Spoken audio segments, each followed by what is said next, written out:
Good morning, good morning, good morning. Good morning, good morning, good morning. Today is the start of deliberation. P. Diddy, Sean Combs, sex trafficking.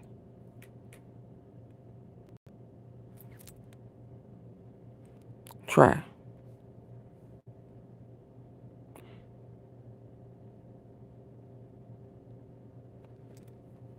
Ooh-wee. They have gotten their instructions.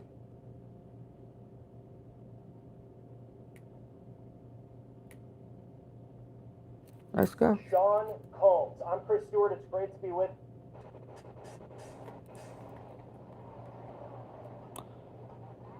Y'all ready? Ooh-wee. I hope this don't be taking 3 and 4 days. I got so much to do.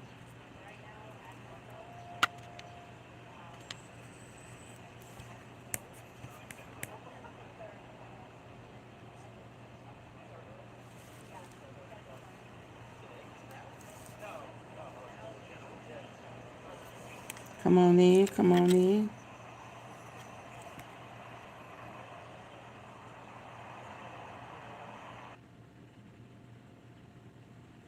Good morning, good morning, good morning.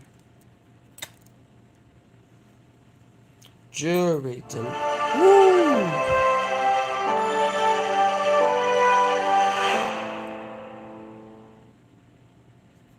Good morning, everyone. Happy Monday. Welcome to Law and Crime's live coverage of the United States versus Sean Combs. I'm Chris Stewart. It's great to be with you.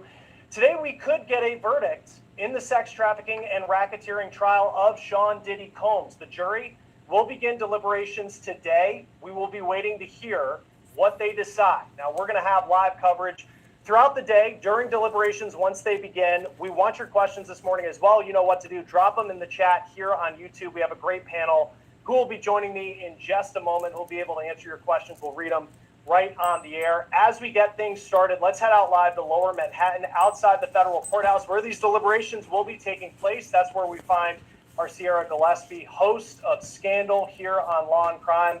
Sierra, good to see you once again. Outside the courthouse, today's a little bit of a different kind of day because there's no testimony, closing arguments are done. First off, what does the scene look like there today, considering after jury instructions, it's going to be a lot of waiting? Yeah, Chris, good morning. Thank you for having me back on. It's so fun to bring you guys updates, and I'm really excited to see what's going to happen today. As you said, we could get a verdict, and that's kind of why when I was walking over to the courthouse this morning, I expected something kind of wild, because at any moment we could have a verdict once those deliberations begin. Of course, jury instructions ahead of that.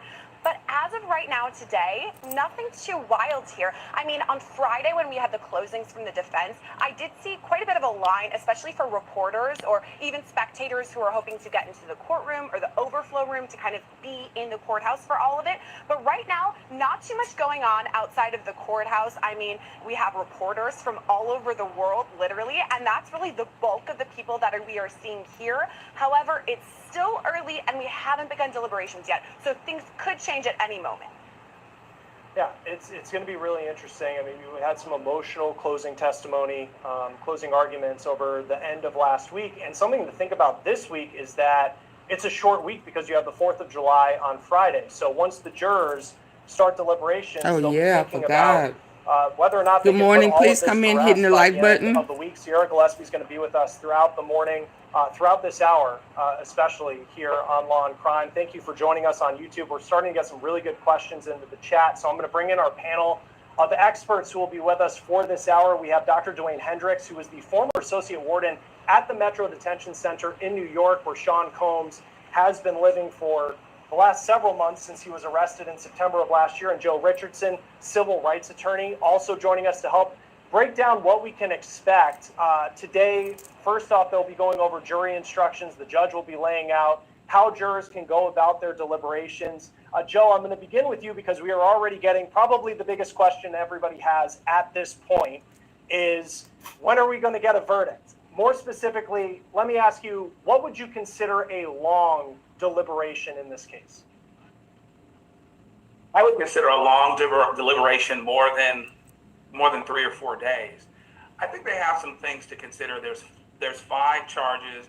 There's 34 witnesses by the prosecution, even though the defense didn't do any. And they just got some evidence admitted. So I'd say if you're going past a few days, it's a long verdict. And you've got the holiday factor too. There's an open question as to whether or not these guys are going to go past Thursday under any circumstance because they don't want to come back after a holiday. It is just an inclination that juries sometimes do, and we'll see what they do. Can they get it done in a few days? Yeah, they could. But if it goes longer, particularly past the holiday, I would be surprised.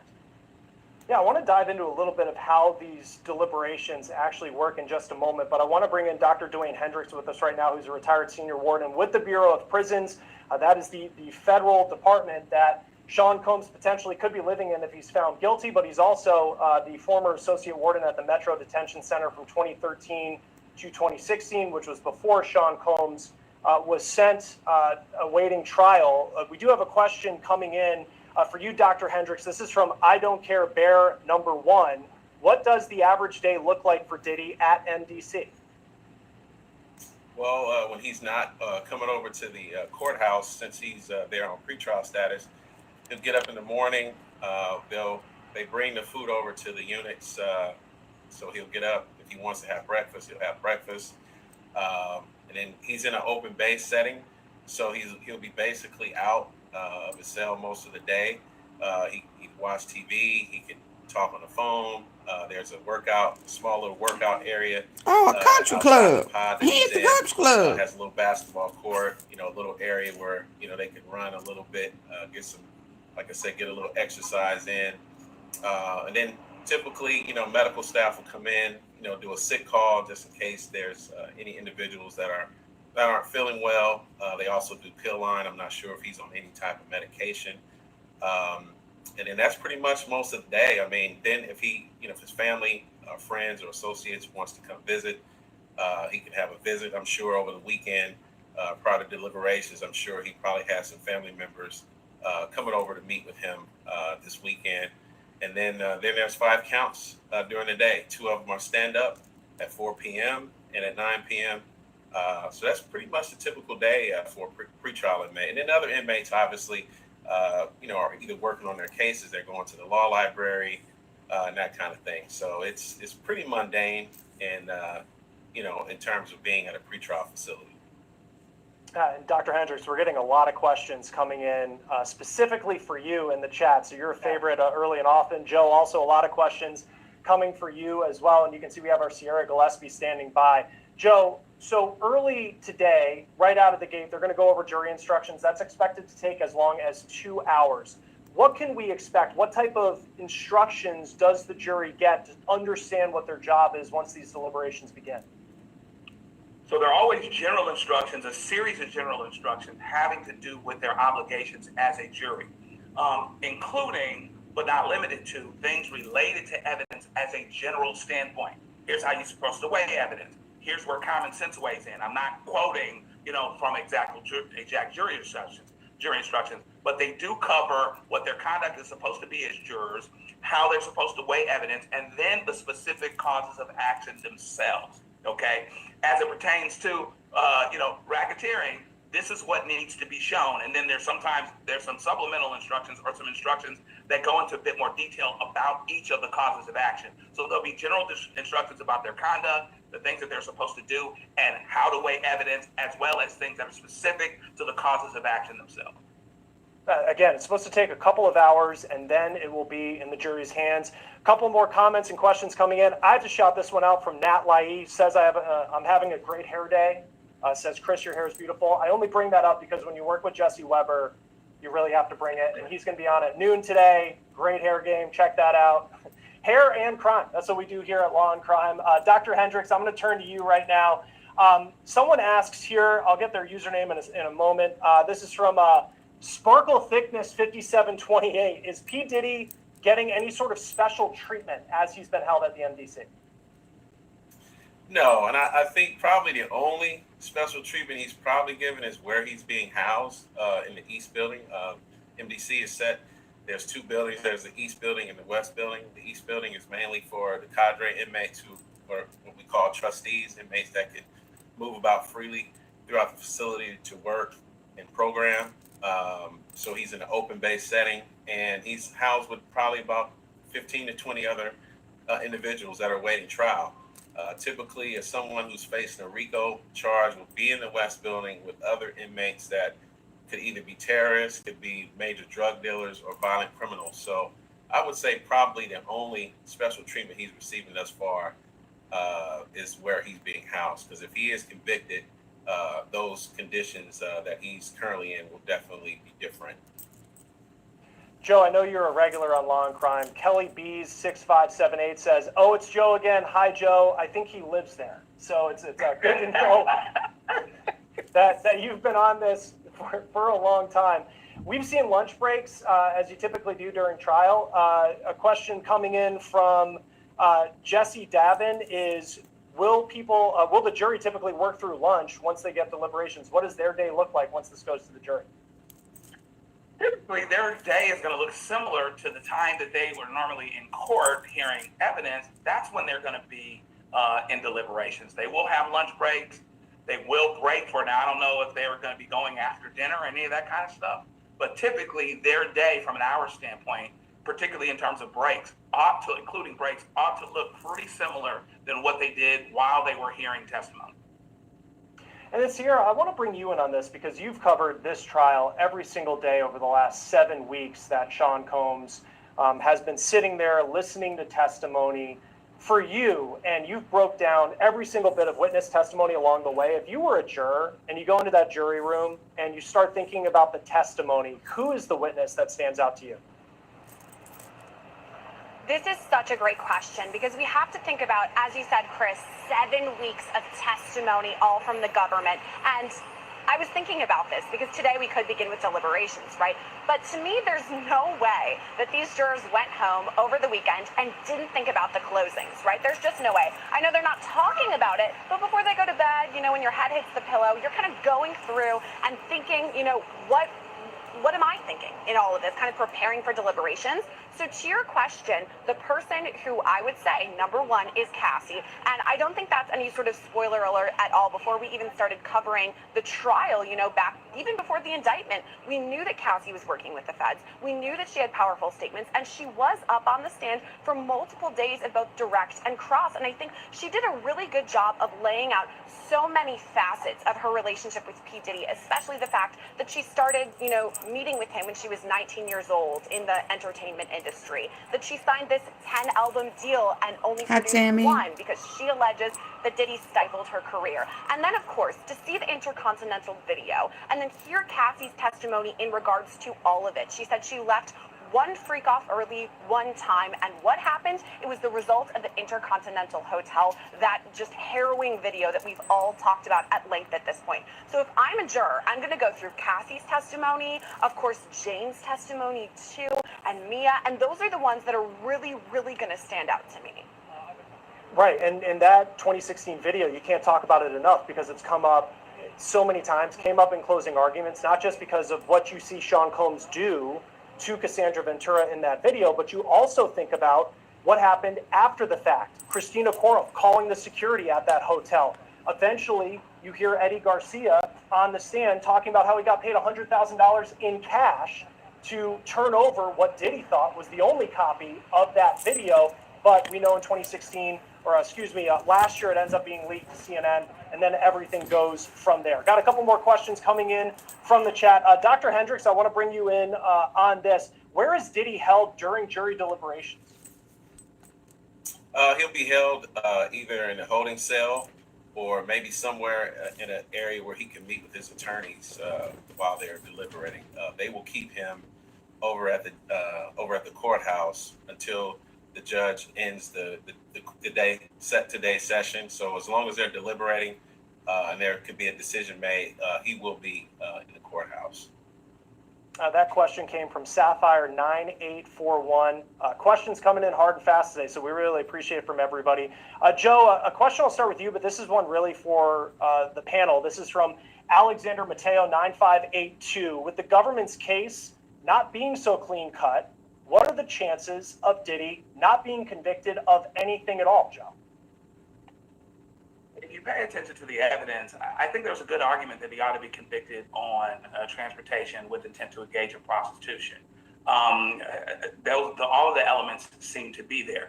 That being said, there's this star factor thing that happens, and those that have heard me on Law and Crime have heard me say this a couple times, that I'm still surprised he got off of the Shine case 25 years ago. And so there's part of me that's not going to believe that Puff is going to get convicted until it actually happens. So is it possible that he's not convicted on anything? It's possible, particularly if the jury cannot separate the wheat from the chaff. If they don't believe that this is a criminal enterprise at all, it shouldn't carry over to transportation to engage in prostitution, but it could, because the government is presenting this thing whole to some people's minds. And so there's always a chance that the jury may reject it whole. But on the evidence, should he be convicted of something? Probably so. And Sierra, kind of turning that question to you, because you cover celebrity all the time. And Sean Combs, we all grew up with him, fans of his music. Maybe you watch Making the Band. And there was probably 4 members of the jury, I would imagine, some starstruckness happening. I mean, you see Sean Diddy Combs, you realize during the voir dire process that this is the case that you're part of, but then you've been in the room with the guy for the last 7 weeks. We know how courtrooms can be, and we've heard from Elizabeth Milner, our reporter who's been in the courtroom, that there are times that jurors, they look exhausted. How much do you believe the celebrity of Sean Combs, who also, by the way, from what we've been told, looks a lot grayer, a lot older than maybe the Diddy you remember growing up with, how much could that celebrity impact the jury? Okay, Chris, I have to start by talking about Making the Band because I love the reference, and I think it does just go to show how far back Diddy goes in the timeline of all of us growing up and, being just part of pop culture from the 90s onwards. So you're right to say that he's been with us for so long as this recognizable figure. And we saw this during voir dire, right? That some of the jurors said, yeah, I know him. Some said, okay, yeah, I listen to hip hop music. It's hard not to know who P. Diddy is. And also we've heard testimony from witnesses too on the stand, multiple people calling Diddy larger than life. So you know that when you see him for the first time as a juror, you're thinking, okay, this is the Grammy award winning P. Diddy. I remember that video. I remember Bad Boy for Life. Whatever it is that they're connecting him to, maybe getting the key to New York City where I am right now, right before his indictment, So of course they're going to be thinking about that right away.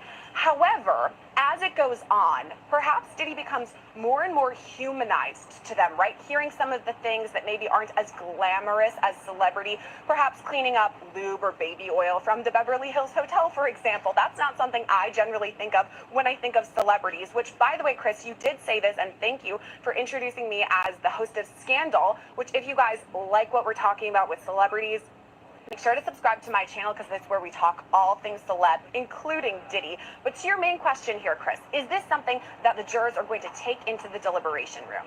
Well, they're not supposed to. It's not whether they like Diddy or don't like Diddy. It's whether the government has proved their case beyond a reasonable doubt. But to me, if I, Sierra Gillespie, am a juror on, deliberating on all of this, I think it's really tough to separate those things. Maybe this is something that Joe can speak to more too. The fact that if we don't like the defendant, maybe we're more likely to convict. So I don't know how ethical that is, but it could be there in the back of their minds. Yeah, Joe, I'll turn that to you because I'm just looking at the list of the jurors and what we know about them. For as much as I'm 37, grew up with Sean Combs, you have people, a female. She's a treatment coordinator. She's 74 years old. Somebody who worked in finance, he's 68. Another one's 67, 68. So it's not necessarily everybody grew up in the P. Diddy generation, was consuming his music, especially in the late 90s, the early 2000s, and then all the TV shows he did. Joe, in cases like this where you have celebrity, how much of an impact can someone like Sean Combs have on the jury just because of who he is? He can have a huge impact. Everybody knows who Diddy is, even if you don't consume his music, even if you don't drink his alcohol. He was a high society guy. The guy got the key to the city of New York City. And most rap stars don't have that, okay? Most business owners don't have that. And so he's the type of person that at least you've heard of, you've heard about. However one feels about it, depending on how close they are, they might follow along with an opinion. Those of us that follow East Coast, West Coast, rap and all these other things might have more of an opinion on P. Diddy one way or the other. But everybody knows that he's in the universe. And so the question becomes, hopefully the jury is objective about evaluating evidence and things like that. But there's always this potential problem for jury nullification where if for their own righteous indignation, I think there's some people that really love Diddy on the street still. He's not doing so well with the government nowadays. But I think that there are some people on the street that love Diddy. And is there a possibility that they could actually ignore the evidence on some level and find him not guilty anyway? There could be jury nullification, and it's more likely to happen, even though it's not likely to happen statistically, it's more likely to happen with somebody like this.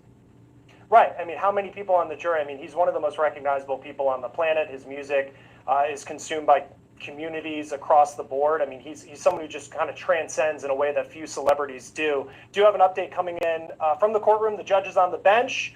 The judge says, in the case there is anything, we'll bring the jury in for the charge, which is laying out the jury rules. Combs' attorney says the laptop is ready. There are a few things we'll finalize during the charge, and then they'll just email it over. So they're getting together all the resources that the jury will need for deliberations. Dr. Hendricks, I have an interesting question coming in here from Kelly B 6578. But before I ask it, I do want to play a clip. And this is of Sean Combs' kids. He has 7 kids who sang him happy birthday while he was held in the MDC. This was on November 4th of last year. Let's play that video. All right, sing happy birthday to Daddy. Happy birthday to Daddy. Happy birthday. Keep going. Happy birthday to Daddy. Keep going, bro. Happy birthday to Daddy. Yay!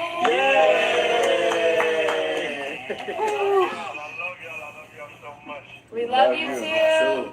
Love you, Papa. I can't wait to see y'all. Yeah. Can't wait to see y'all. And I just want to say I'm proud of y'all. Proud of y'all. Oh, wow. Girls. I mean, all of y'all.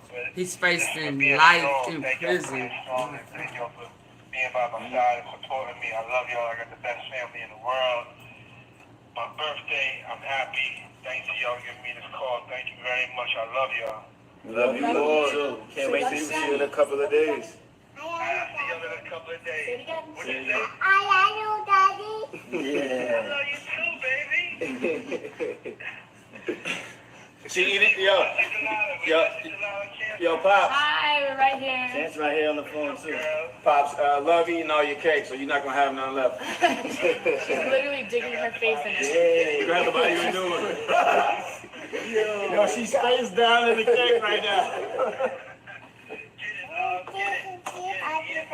Say hey, Chance. Happy birthday to Mommy. We love you. Wait, Chance is right here too if you can hear. On the phone. One more time. Hey, Chance. Happy birthday. Thank you, baby. I love you. Love you too. Miss you. Okay, that's Again, that was Sean Diddy Combs' family calling him as he was in the MDC on November 4th, 2024. So, Dr. Hendricks, that leads to my question from Kelly B 6578. How often can Diddy have contact with his family, phone, or in person? In terms of visits, their units will have certain days of the week that they can go down to the visiting room, meet with them. In terms of the population, I mean, he's only in this unit with 20 inmates, so on the days that his family can't see him, they'll have some additional time with him. They can obviously speak with him on a daily basis, up until the time they're locked down or actually in the dorm he's in. He has to be on his bunk, prior to the 9 p.m. stand-up count. And then obviously he sees him every day in court. Seeing that video, it just goes to show you, other than the alleged victims in this case, the biggest losers in all of this is his family, especially his children. Being a father of 3 small children, 1 in college. It's a tough thing to see, and is, being a warden and being in corrections for over 30 years, one of my professional priorities is always family reunification and making sure that they maintain those bonds with their families. So he's obviously at a critical moment. Either he's probably going to be with them this weekend or maybe sometime next week, depending on how long the jury deliberates, or he could be away from them for a long amount of time. So I'm sure they were with him this weekend, spending some time with him, bonding with him, obviously before. Yeah, and you just think of that video, and no matter what your opinion is of this trial, of this case, of Sean Combs, especially his youngest, as a girl dad myself, who's a girl dad to a toddler, it's tough to watch, and it does kind of bring the human part of this in. Just getting an update from the courtroom, the jurors have entered. They are now getting instructions from the judge about how they'll go about their deliberations. Sierra, just because we are talking about Diddy's family, there was a piece of news that came in at the end of last week, a new civil lawsuit, not only naming Sean Combs, but also naming his son, Justin. Some very tough allegations from a woman being brought forth by Tony Busby's law firm, who's brought several civil suits against Diddy. That is separate from the trial that we're talking about here. But what have you learned? What updates do you have about how that is proceeding? Yeah, Chris, I'm happy to break it down because one of our lights just had an issue, but we're good. I'm happy to break it down for all of you. And I first wanted to say thank you to everyone who's watching, because we have been getting a lot of amazing viewer questions and comments. And one person, our producer Jordan, sent this to me. Nat Lee says, OMG, I love Sierra. So I wanted to give her, I'm assuming, a shout out. So thank you for watching. And as Chris has been saying throughout all of this, not only does Chris have amazing hair, but please keep writing us all of your questions because we love to hear them. So let's talk about this lawsuit, right? And I actually got some viewer comments last week talking about it, and I want to be very, very clear here. Civil allegations, obviously different than criminal, and what we're talking about now are civil allegations. So this was filed a week ago on Monday. A woman under the name of Jane Doe filed a civil lawsuit against Justin Combs and included Diddy, alleging that she was raped by 3 men, including Diddy, who were wearing masquerade masks. So here's what happened. She said back in 2017, she started talking with Justin Combs via Snapchat. And Jane Doe is based in New Orleans in Louisiana. So they started talking, and she does admit in the lawsuit that she sent him risque photos. That's just something that was included in the court documents, the filings there. And then she started talking to him about how she had desires to be part of the entertainment industry. And it sounds like, according to the lawsuit, Justin said something to the fact of, oh, my dad, works in the entertainment industry. Why don't you come out here, meaning to LA, and, maybe you could be part of something.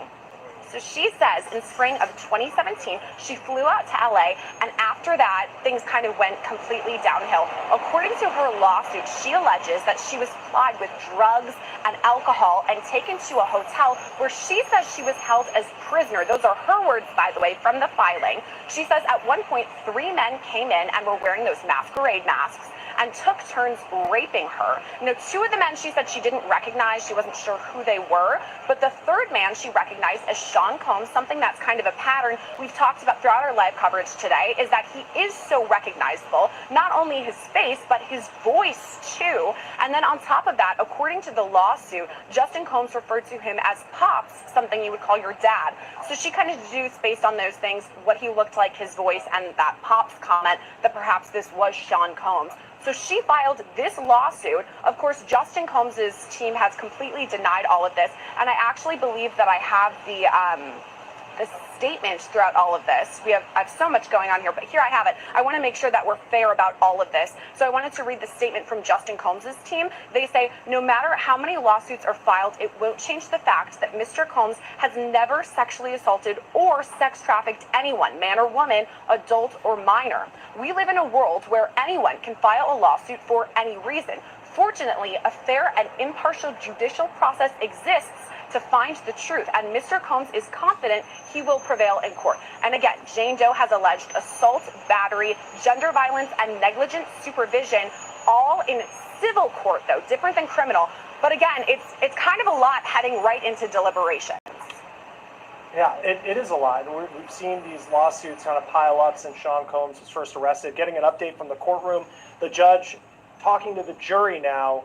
The evidence is the testimony, the answers and the exhibits. Arguments are not evidence. You are the sole and exclusive arbiters of the facts. What is a reasonable doubt? It's based on your common sense after carefully weighing all the evidence. So the judge now speaking to jurors, beginning to lay out these jury instructions. That's expected to take more than an hour, we've learned, and then after that, it will be in the jury's hands. Joe, I have a question for you. This is from Coco Chanel 353. How will it proceed with the Tony Busby suits? Will Diddy have to go to court again for every single lawsuit? Once something is filed in civil court, statistically speaking, 90% of them never make it to trial. And that's for one reason or another, either because they settle, which typically is favorable or at least something that's satisfactory to a plaintiff, or because the defendant was able to get rid of the case with an early dispositive motion. Dispositive, the case, the key word in that being disposed, like a motion for summary judgment. I don't know how much that's going to happen here because he basically, most of these guys, including Mr. Busby, have lawsuits that allege fact issues. So the question is whether it's more likely than not that these things actually occurred, creating the cause of action that in turn creates the cause for recovery. But that being said, there's 80 of them. And I don't know what allows one or other to stick out more than the others to bring them to the front of the line, so to speak. The second they file these cases, they probably ensured that they would be in litigation for 2 to 3 years. And so nothing's going to happen right away, particularly if Diddy is dealing with appeals, dealing with things related to the criminal case. And there's a question is, you're going to try to outlast these guys, see how much they have in the way of resources, seeing whose cases actually make the most sense to potentially resolve and to get off their plate. And so there are so many going on right now.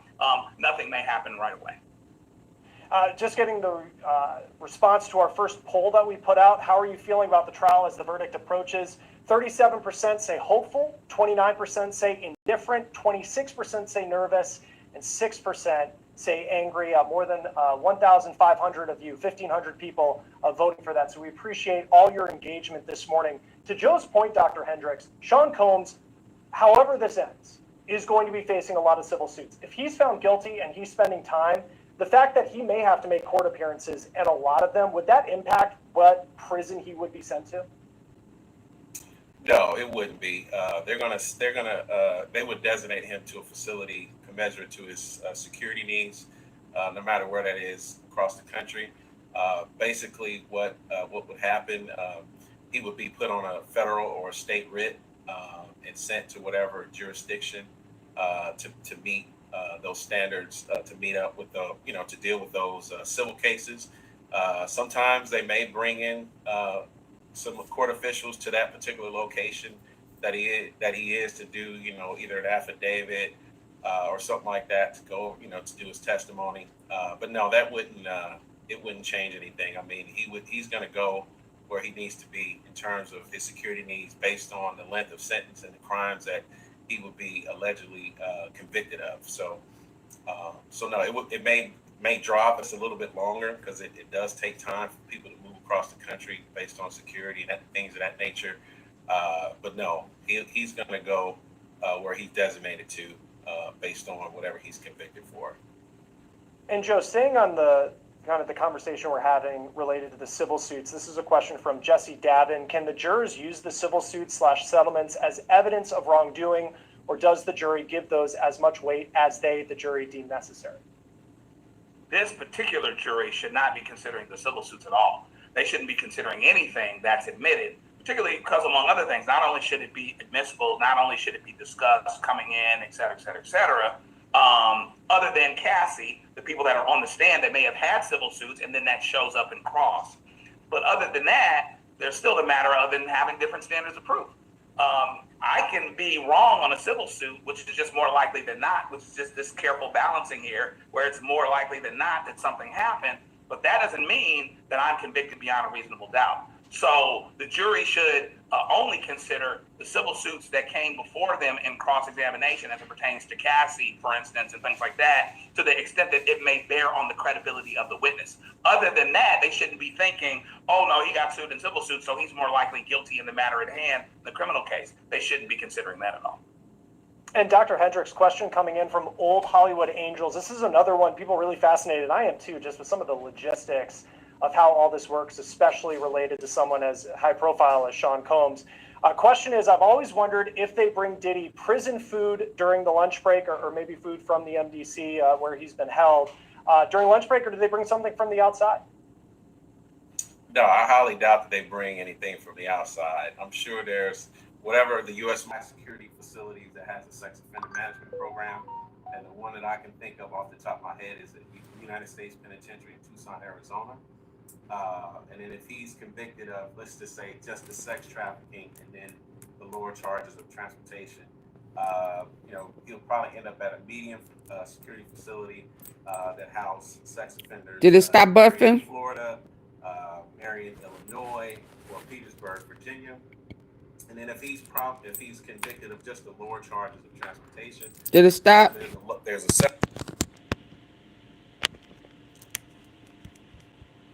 several low security facilities that house sex offenders in Inglewood, Colorado, Elkton, Ohio, or Seagoville, Texas. And typically, the Bureau has to head is the United States Penitentiary. I guess in this case, even though he certainly could afford it.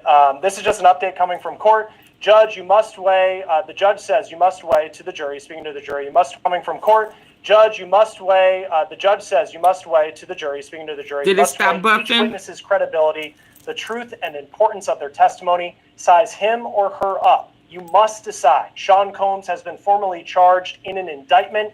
An indictment is not evidence. Joe, just from a couple of the lines that we've been speaking about in between some of the questions from our chat, what do you make of how the judge is going about instructing this jury about what their job is going to be when they begin deliberations? He's doing what he's supposed to do in terms of letting them know, separate the wheat from the chaff. He was indicted. You have to make a decision, separate the wheat from the chaff. He was indicted. You have to make a decision based on the evidence. You can decide you heard someone testify for days or hours or whatever else, and you don't believe it. You can throw out the baby with the bathwater. You can figure out what you believe versus what you don't believe. He's really letting the jury know the parameters of what it is that they're supposed to decide, because theoretically what's supposed to happen is they go into the deliberation room and then they start applying those rules while they're looking at the evidence. They'll have an opportunity to ask questions and things like that to get further clarification. But the judge is doing exactly what he's going to do, starting off by letting them know what their obligations actually are, how they're supposed to weigh evidence, what they're supposed to consider, what they're not supposed to consider, and going from there. And Dr. Hendricks, a question I have, just as far as if he's found guilty, he's going to go to prison. When I think of the Federal Bureau of Prisons, you have, for example, the Supermax that's holding people like El Chapo. You might have some lower security facilities. Where does Sean Combs go? How is it determined what type of federal facility he would go to if he's found guilty? Well, let's talk about the seriousness of the charges. If he's convicted of RICO and all of these sex offenses across the board, more than likely he'll probably end up at one of the high security facilities that has a sex offender management program. And the one that I can think of off the top of my head is the United States Penitentiary in Tucson, Arizona. And then if he's convicted of, let's just say, just the sex trafficking and then the lower charges of transportation, he'll probably end up at a medium security facility that house sex offenders in Marianna, Florida, Marion, Illinois, or Petersburg, Virginia. And then if he's convicted of just the lower charges of transportation, there's several low security facilities that house sex offenders in Inglewood, Colorado. Okay, let's pause. Let's listen. Elkton, Hold Ohio, on. She's live. That this RICO carried over into the present. What is the key with that, James? Now, a lot of people think this, but it's not to film Nancy Grace that comes out today. Now, the jury is officially deliberating. Now, we got to talk about it. We got to talk about the top 10 mistakes the defense made we have to talk about the way most people think there is going to be a verdict that comes out today. Now, let me just tell you guys, okay? I am staying in the courtroom. I did step out to film Nancy Grace and to go live with you guys. But what happened is the judge actually read the jury instructions. But it's not over, okay? Because there is a lot of evidence. There are a lot of charts. And the judge is going to be there, and I'm going to be there whole day too, because there's going to be something called jury notes. What does that mean? It means that when the jury has questions about what is going on, right, the judge comes and explains it or sends somebody back there to explain. Right. Now, all right, let's talk about this. Good morning, everybody. Good morning. Good morning, everybody but Diddy. So what is actually going on? Diddy is in some deep trouble. And hear me out. As much as his band of loyal folks wants us to believe somehow, right? Are y'all able to hear? Can y'all hear her? That wants us to believe somehow that this is what happens. Wants us to believe somehow that Mark Agnifilio did some waves. Wants us to believe somehow that the Cassie is a whole defense is somehow going to get him out of going to jail. It's not happening. Again, right. I don't care how many pro-Diddy people say it. She's not on trial. He said jealousy is not a defense. Now, let's not forget there's also a few things going on with Diddy's team. It's not just the sex trafficking under the RICO. They have him on bribery. They got him dead to rights. Right. He tried to bribe that boy, and the fact that he is trying to act like he wasn't trying to bribe, it is comical, okay? What else do they have him on? They have him on bribery. They have him extortion. on bribery. They have him on transporting hookers across state lines. Right. What up? 2 times. What else do they have him on? They definitely have him on at least 1 count of sex trafficking. The government did a good job explaining what sex trafficking is, okay? The government did a good job of actually explaining that. And let us know it doesn't have to be 18 billion times. It doesn't have to be a scene out of Taken. They can just do this. What else did they actually let us go? At least, Cheryl, can y'all hear her? Moving drugs across. I know that everybody wants to act like it's a lifestyle, but sir, your lifestyle is literally going to get you in the penitentiary. Hey everybody, what's going on? Hold on. Let me stand up. I was trying to sit down, but I'm going to stand up because apparently it's hotter on the ground than out front. It is so hot today. It is so hot today you wouldn't believe it. Okay, right? So, what is going on besides me sweating to the oldies, okay? And I have, thank you, Melissa, for my fan, okay? Let's get into the way the top defense experts honestly believe that Diddy is going away to jail. And again, you guys, let me just say this. Don't believe the hype of these people out here. And let me just be clear.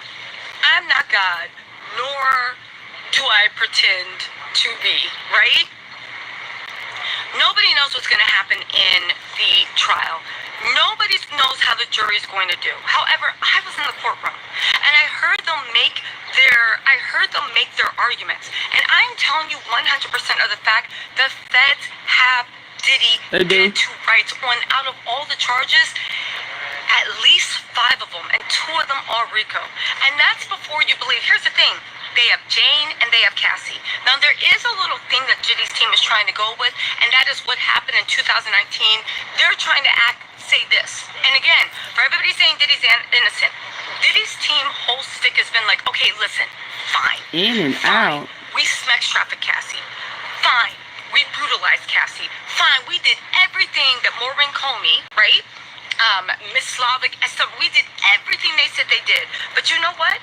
That expired. The statute of limitations for all that was organized. 2019. So because it was 2019, you need to prove that this RICO carried over into the present. What is the key with that, Jane? Now, Adrian Kennedy, it was organized. When they decided that they was going to have these freak offs, whether the females knew it or not, they would be thinking that they were going to go have dinner, just the 2 of them or what have you, and he'd be on the phone arranging cowboys and Indians to come and do whatever it is that they do. Remember, he would make a call and somebody would come and change the lights out. Somebody would come and set up the rooms with towels and baby oil and electroglide and pills and everything. That's organized crime. That's organized crime. No. So what is it called when KK comes in and switch the lights out? The assistant comes in and stacks it up with all the accessories, certain amount of oils, certain amount of electroglides and the pills and all of that. What is that called?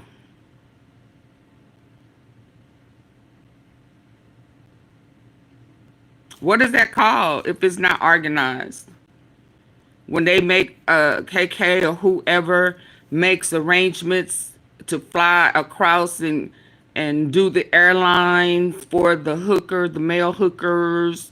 He had a relationship with cowboys and angels, all of that. That's organized crime. that's organized.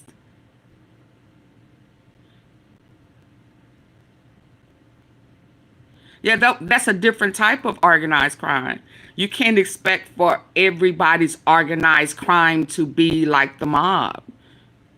I mean, you don't think the XXX trafficking is organized crime? When somebody gets somebody, however they get them, and set them up to be sexually abused, and they have a team of people helping them, that's organized crime. So, I mean, I think that's the problem with everyone. They want the RICO to look like the mafia's RICO, or they want to. I understand it's your opinion, but you need to educate yourself. I understand it's your opinion, but based on what? You based it on somebody else's situation. But go to the statute and understand what organized crime before you find yourself in organized crime and try to act like you didn't know that what you was involved with was organized crime. That's ignorance to the law. It's no excuse, and that's what happens. That's what happens to the culture. We don't educate ourselves. Because it don't matter what we think it is, there is a whole law. Yeah, and they're going to expect for you before you do it to know the law before you do it. Because how you feel will not measure up in court. You can't say, oh, Your Honor, that's how I feel. That's my opinion. And they're going to opinion your ass straight on into the federal penitentiary and lock the door behind you. That's it. That's all.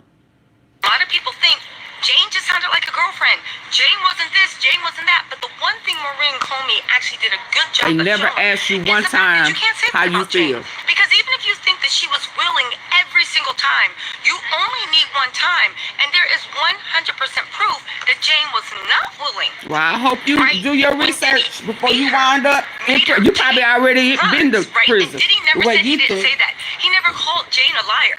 He never said that he didn't say that you gonna take this pill and you gonna go and you He gonna did say that. some you gonna go because she wasn't gonna ruin the night. He never denied any of that happened. Right, he sure Again, did. they pointed out the sex trafficking can be at one time, the same way grape is at one time. Right. Now, some people might think these laws are unfair, but that is not true because that is how you catch sex traffickers. Yeah, The fact that these people are crazy. acting like, They think they can do oh, whatever they want hey, to. Brian. And they think how they feel What's is an going on? excuse. Just go live. How you feel supersedes the law. That's Yes, Jury's deliberate. Want to say hi to the that's why the prisons are overcrowded. So, you know, I'm not shocked. You guys are watching the most fabulous woman on social media. I've had the pleasure of getting to know her. She's done a great job covering the case. He more than 7 figures, baby. And he locked up. How many figures you have? The more figures you make is the that's why you think like that. Yes. Because you think that you're above the law. You think your 6 figures, like you the only one to make 6 figures. Get the fuck out of here. You're not special. And enemies at the courtroom. That don't make you smart. That makes you dumber. If you think that this is not organized crime, that means you're slow. So anyway, right? Really quick.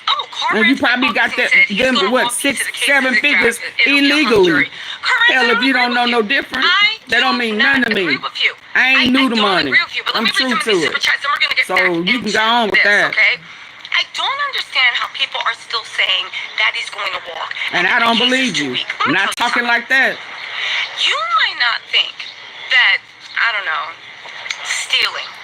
Well, listen, even Diddy knew it was RICO. That's why he wanted that tape. Even he knew it was RICO. Based on Ira Kelly, not Ira. So play dumb if you want to. This ain't the first time somebody done got hit with RICO with XXX trafficking. Wake up, people. He is not the first. And he not going to be the last. Just like Boosie said, they going to get us on the back end. That's why Suge Knight said, I'm not saying that he ain't guilty of what he's... I'm just saying he's not the only one. They know. Trust me, they know. So you can play dumb all you want to. If you're in a 3-structure out state, you might not think that deserves life in prison, and there can be an argument that it does not deserve life in prison. So if you are, when California, when they were doing 3 strikes and you're out, which means you're... I think he deserved life in prison. He has done this for 20 years. 20 years. And it is countless of people who have been trafficked unbeknownst to them. Just because they are able to wake up with their pants wrapped around their feet or coochie all sore for days, bumps and shit all in their mouth. You know, they can go home once they come off of whatever was in the champagne. Don't mean that they wasn't trafficked. Yeah. So he deserved life. He has done this for 20 plus years. He has been doing this type shit since Usher. And how old is Usher?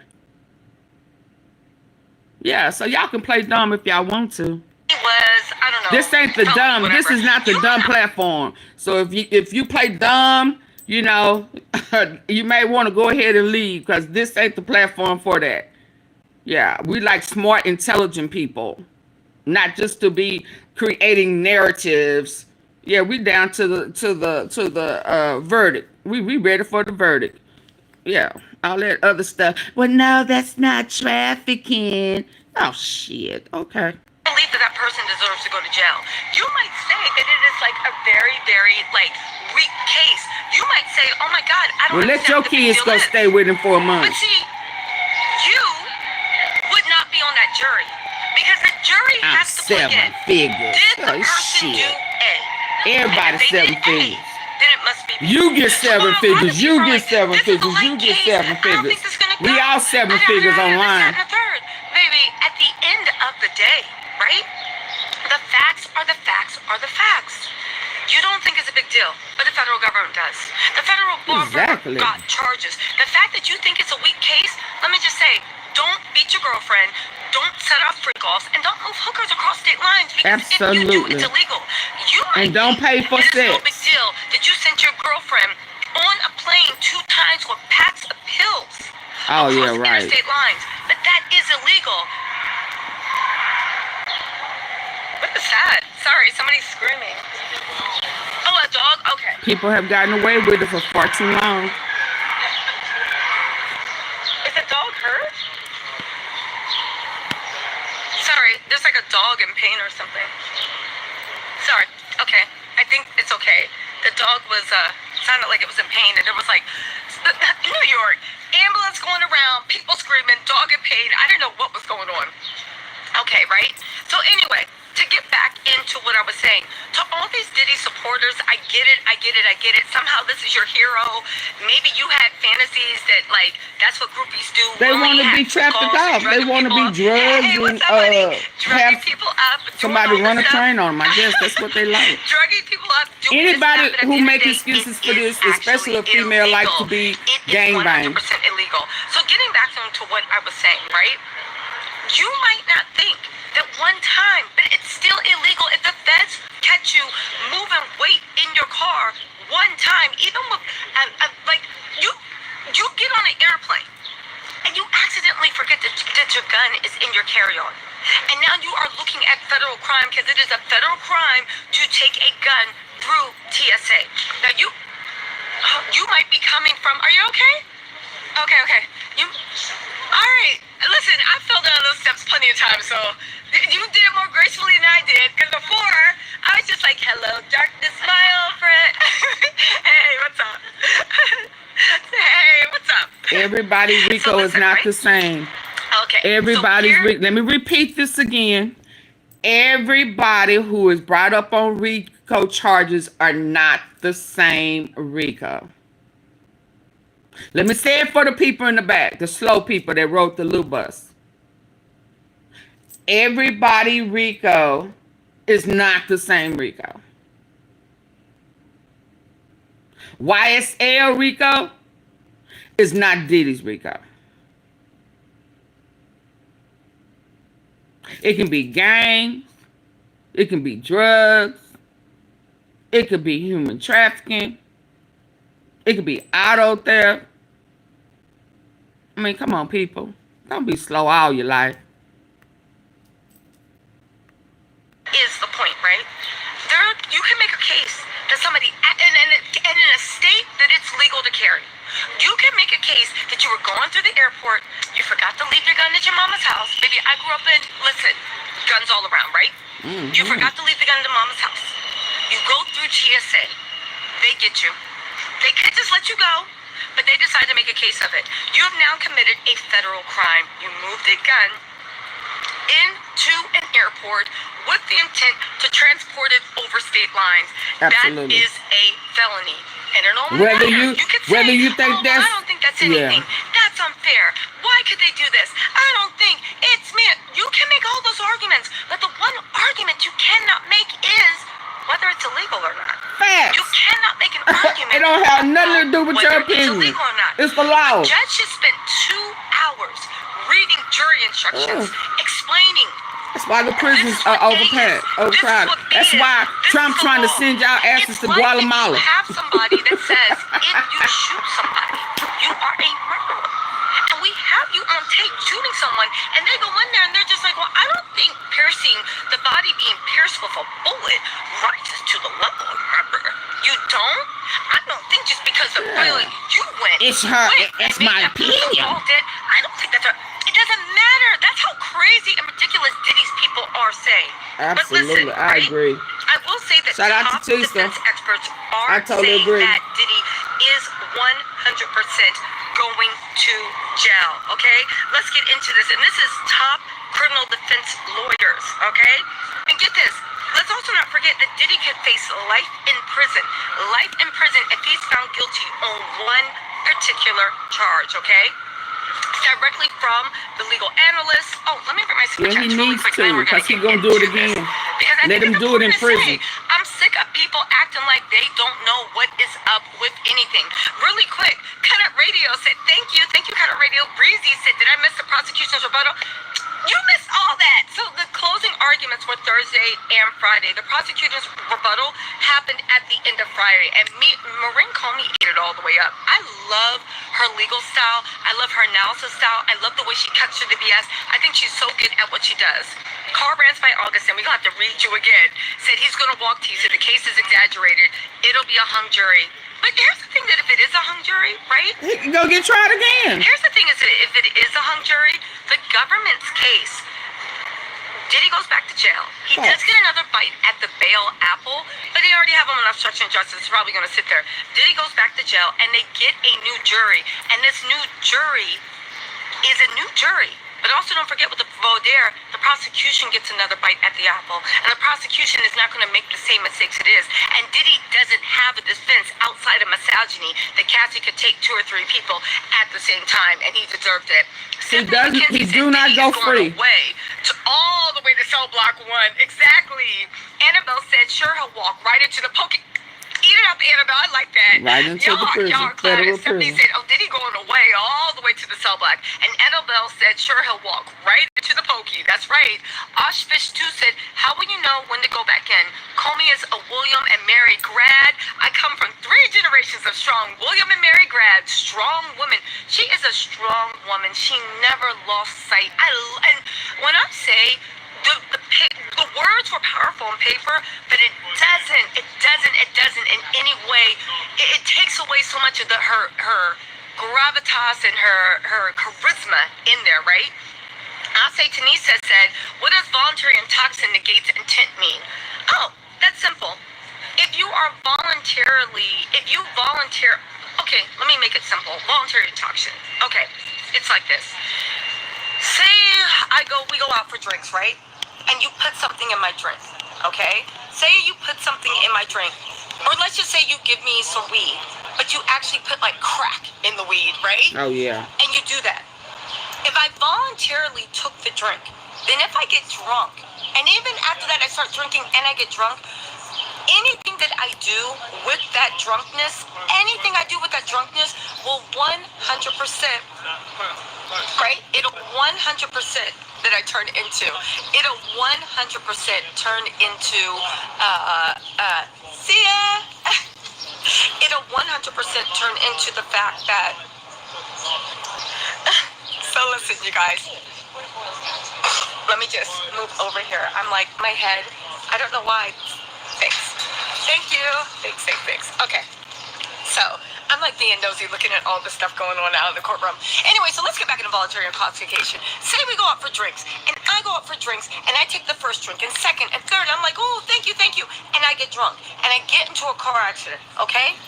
You can now sue me, because even though I was drunk, and I didn't mean to do it, I chose to intoxicate myself, and because I voluntarily intoxicated myself, I had to take any ramifications that came from it. Now, let's just say that I went to the bar, and I chose to, you gave me a drink, and you put something in the drink, and it was stronger than alcohol, and it made me go into Diddy's favorite thing, a K-hole. Who knew? Go into a K-hole when I completely blacked out, and I like a bunch of people died on the highway because of this. I could not be, I could use the defense that yes, I was intoxicated, but it wasn't voluntary because I never consented to take those type of narcotics. I never consented to getting messed up to that point that would cause me to do that. That is involuntary intoxication versus voluntary. Voluntary, I knew what I was getting to. I said, okay, I'll take that first drink. The fact that I got drunk, that was still my choice, even though I might not have been thinking clearly once I started getting drunk. Involuntary intoxication is when you don't tell me you're putting like an opioid or a roofie in my drink and I pass out and all this stuff happens. Then it would be on you, and I would not be criminally liable to a point, right? I wouldn't be criminally liable because I did not voluntarily intoxicate myself. Involuntary intoxication is a criminal defense to a lot of crimes. Voluntary intoxication is not. Diddy was the voluntary intoxication. You can make an argument that the girls were involuntarily intoxicated. I hope that helps.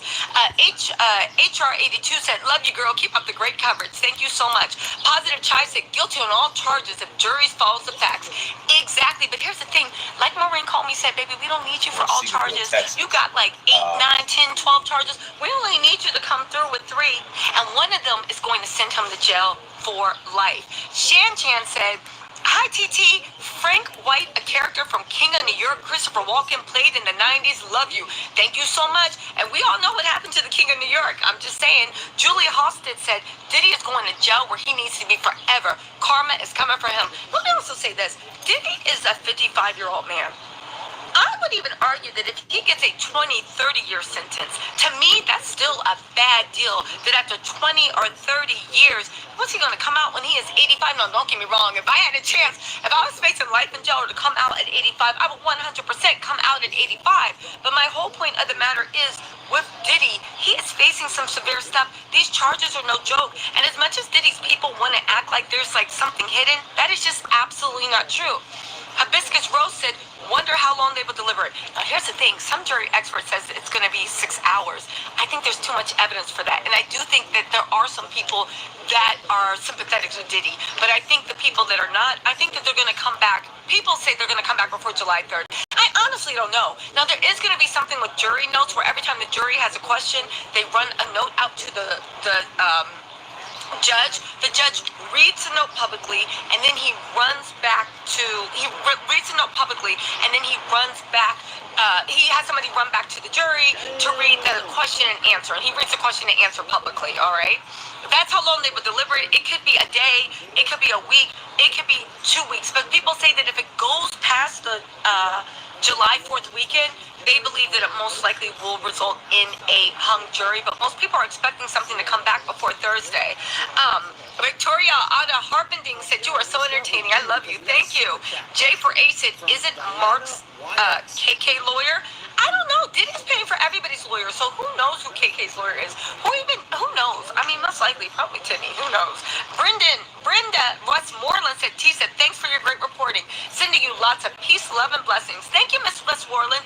You share the last name of Diddy's defense attorney, Westmoreland, and she is amazing.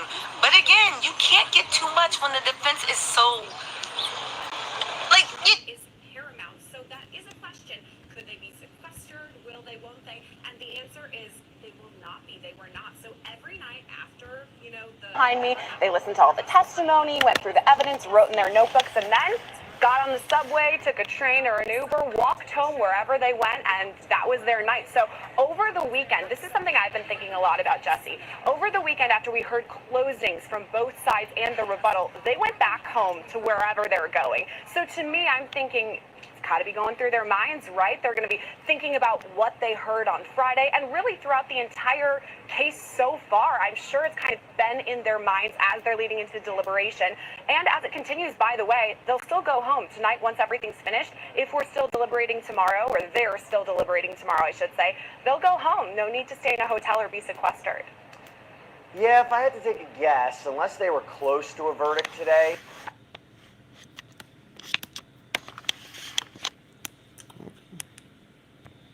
this case is so complicated. They have so much material to go through.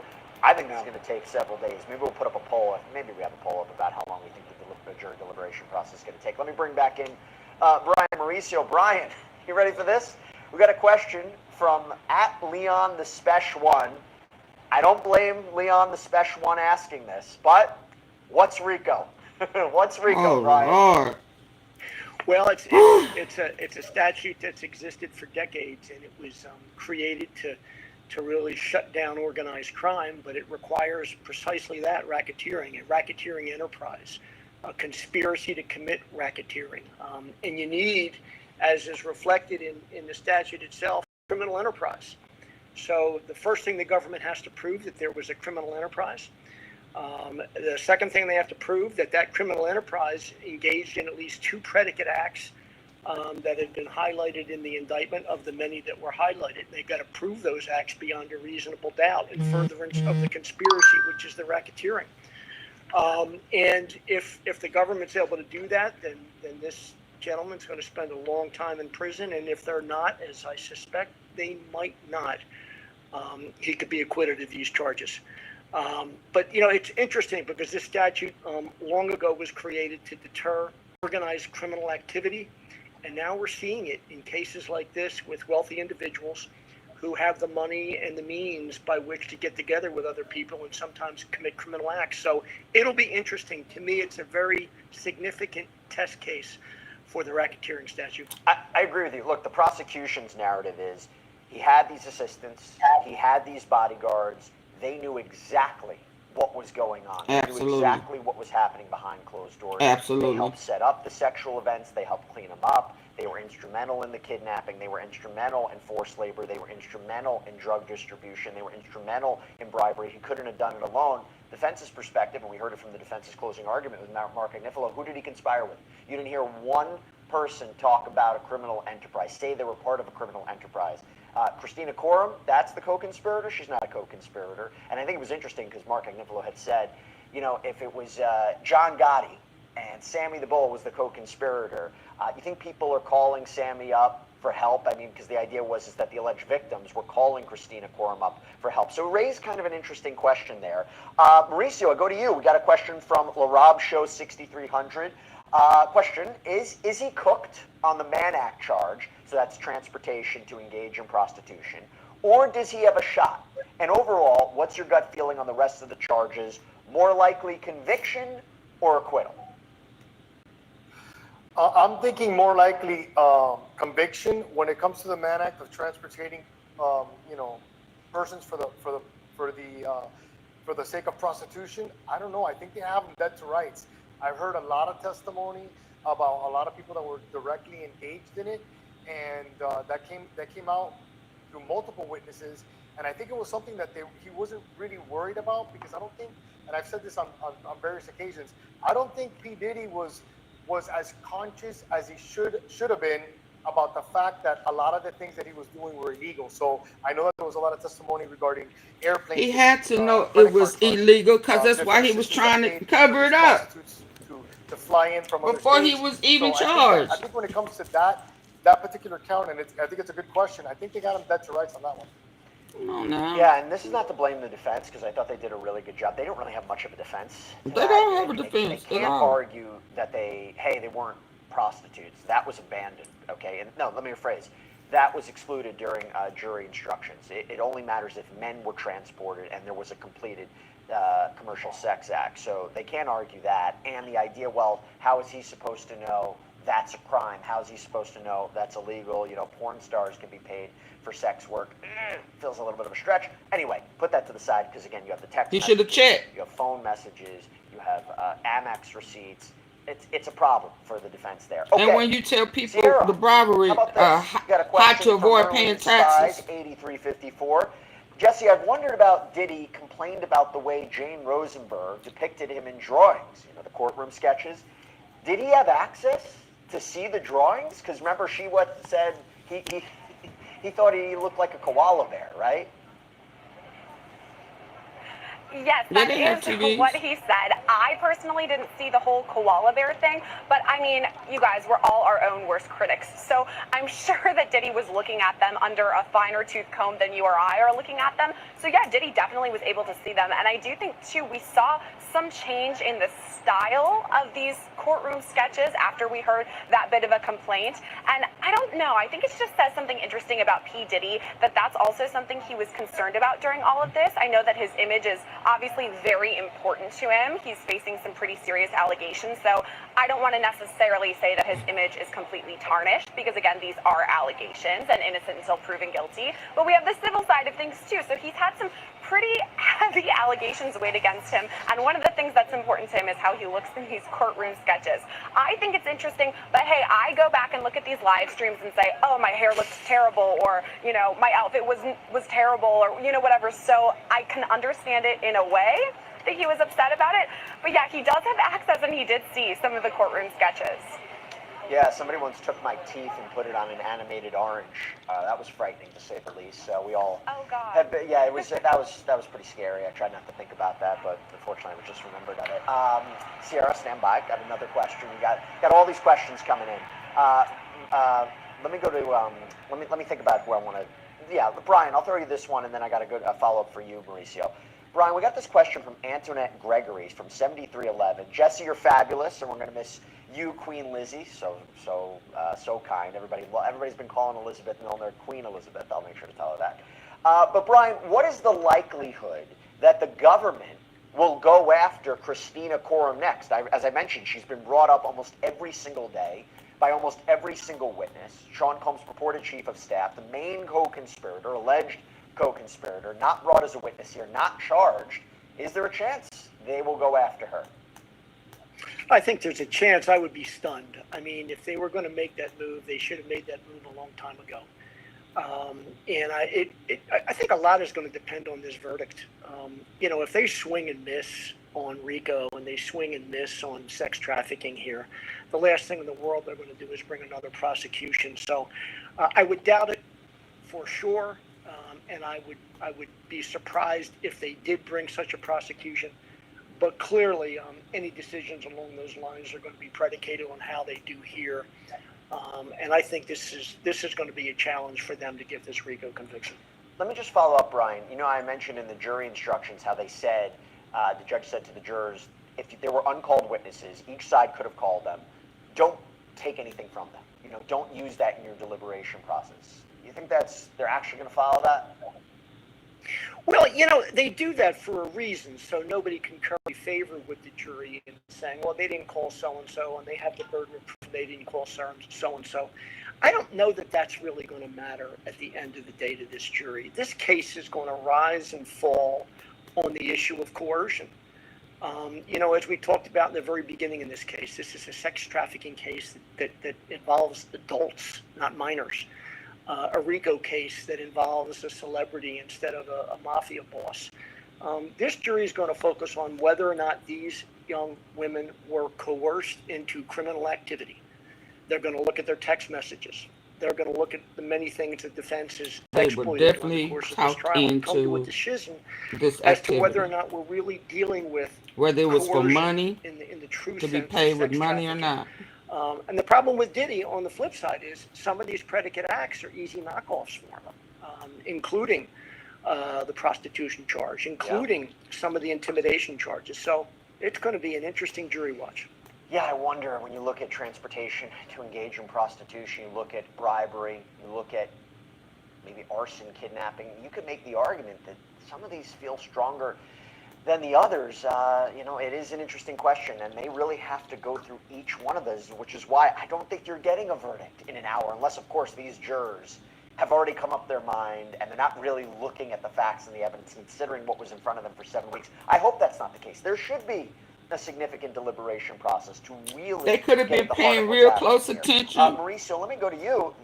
Let's go talk about it. This is from Heather Stein, 4575. Well, it's being presented. How long do you think deliberations will take? Hours, days? And remember, we got the July 4th weekend coming up. I think in almost every high-profile case that I've done, I think that the jury knows that everybody's watching. So even if they have made up their mind, I think that they make it a point to show the world that they're giving it the importance that it deserves.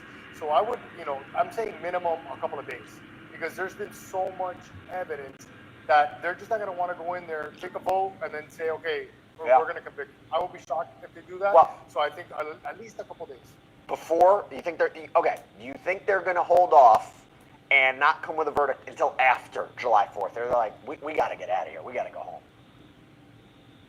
home. So we have today, tomorrow. Today, tomorrow, right? and the next day, and then Thursday, right? Yeah, Thursday, I think. Yeah, no, I think that they could come back before the July 4th. At the end of the day, listen, it's a long trial, but they've been sitting through it, so they don't have to regurgitate piece by piece every piece of evidence.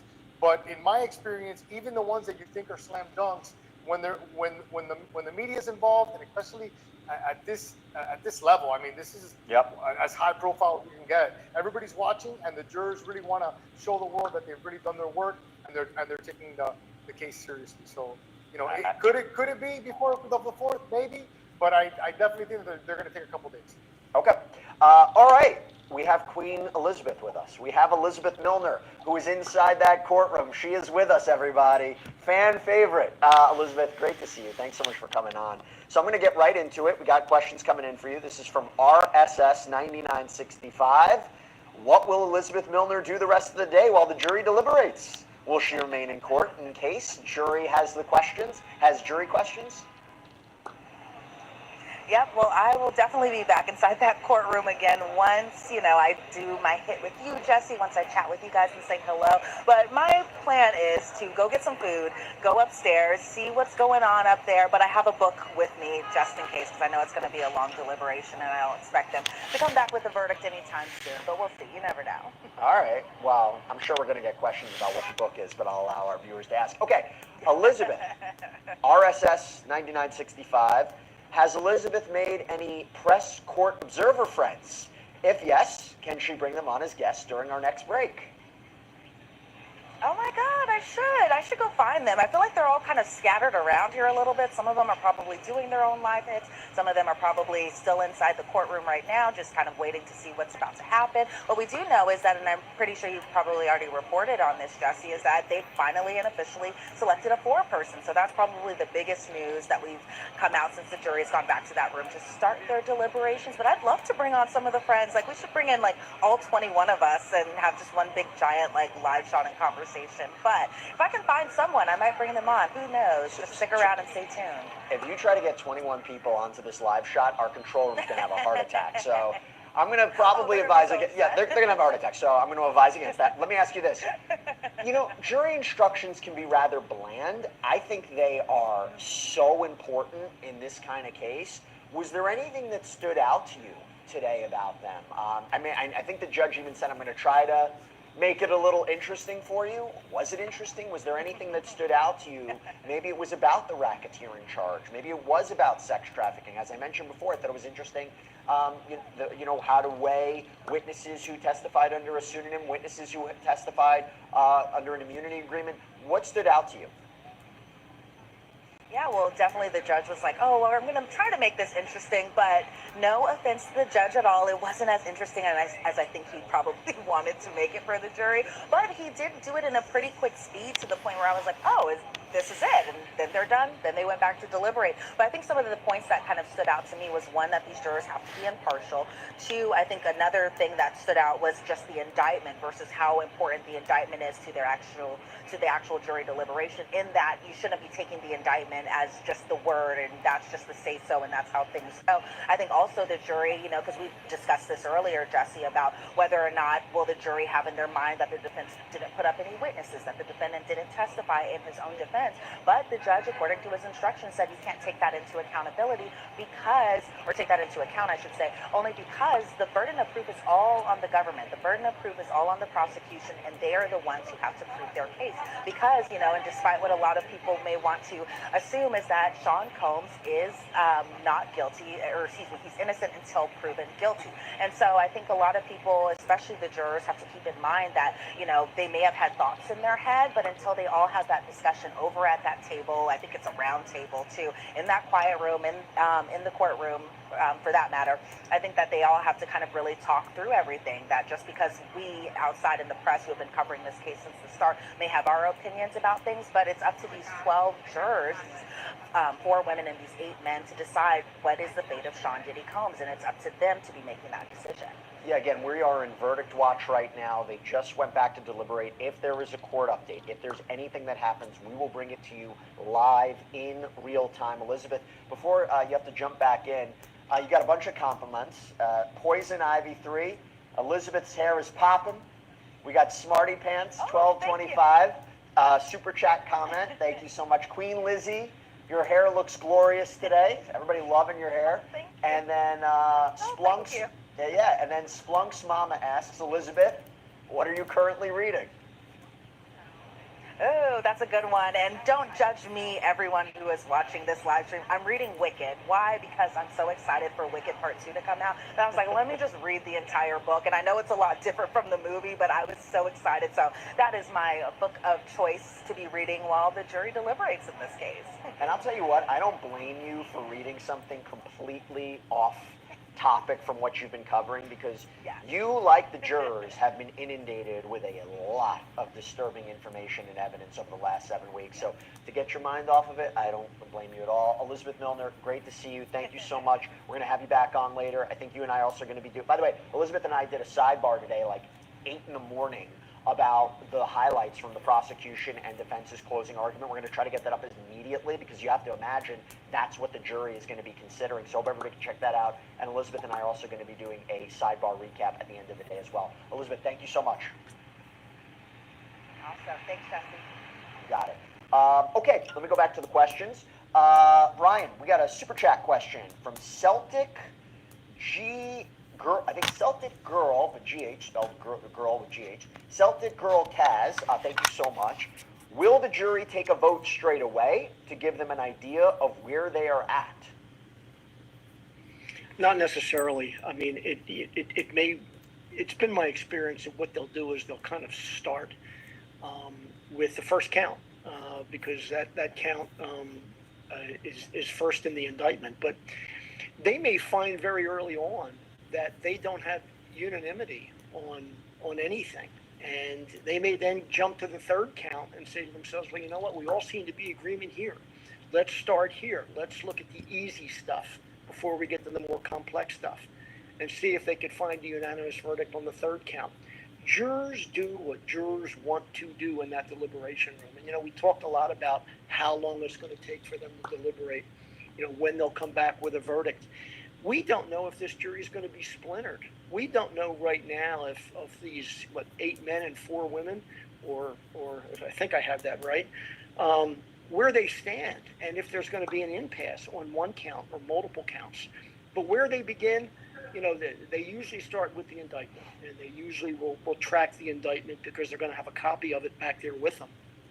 And what ops they hit along the way might dictate how they pivot and then look on to different charges. And I wonder if they'll start with racketeering, or they'll start with sex trafficking, or maybe they'll start with transportation to engage in prostitution, which again seems to be like the more streamlined, more simplified charge to potentially convict Sean Combs on. And that's not advocating for him to be found guilty. That's just, in my legal opinion, feels like the strongest case for the prosecution. Let me go to you, Mauricio. Jesse, what's interesting about that, I wanted to add was, let's assume that this jury only convicted him of that third count. Yeah. Under federal sentencing guidelines, he's only exposed to, believe it or not, 15 to 21 months of incarceration on that count. Up to 10 years, though. Up to 10 years. Yeah, but sentencing guidelines are followed by the judges routinely. Please double tap your screen, get the likes up, please. Kind of a crime who's never been convicted of a crime before. Double tap your screen on your phone. I hit the thumbs up. 15 to 21 months. So you talk about a victory for the defense if that were to happen. It'd be a home run. He's almost got that time in. Yeah, because think about it like this. He's looking at potentially life in prison for racketeering conspiracy. He's looking up for minimum 15 years of... Maybe, come on, let's get the likes up, please. Double tap your screen. Just do like that on your screen of your phone, if you haven't already. Or hit the thumbs up on your laptop or your computer. It's almost 200 people, and at some points it was more than that. So the lights gotta come up, y'all. Come on.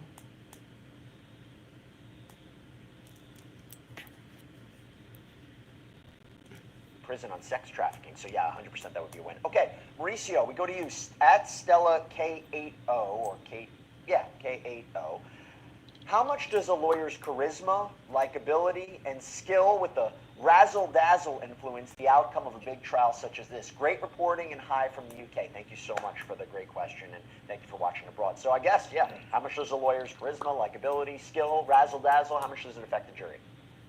I think it's everything. I think it's everything. You have to keep them entertained. You have to keep them paying attention. They have to, at some level, like you, and they have to, at some level, like your client. If you expect for all of them to acquit your client, I've said this previously. I mean, when I first started doing trial work, I would look at other attorneys, and sometimes I would be like, oh, that guy's too dramatic. And after doing this for 23 years, I can tell you that you can never be too dramatic. You got to use props. You got to speak loud. You got to connect one-on-one with jurors. Eye contact. They have to really believe in you, and they have to believe in their client if you expect for them to acquit your client. So yeah, it really is everything. And in this particular case, they had some of the best in his defense. It's a shame, Mauricio, that you are so timid and you're so quiet, and it's a shame you don't have the razzle-dazzle, Mauricio. I mean, after speaking and knowing you for so long, I wish you had that, unfortunately. No, you are, I could see you in a courtroom. I could see the jurors gravitating towards you. That's why you're such an excellent attorney. Which now, let me look at this. Look at this. We've asked a question that I think it's important, because to be these jurors, not an easy task. Being on this trial for 7 weeks, now there's deliberations and everything they've seen. We asked the question, a poll, have you served as a juror on a state or federal jury? 14% said yes, 86% say no. Yeah, not a lot of people. Okay, Brian, I have to ask you, this is my question.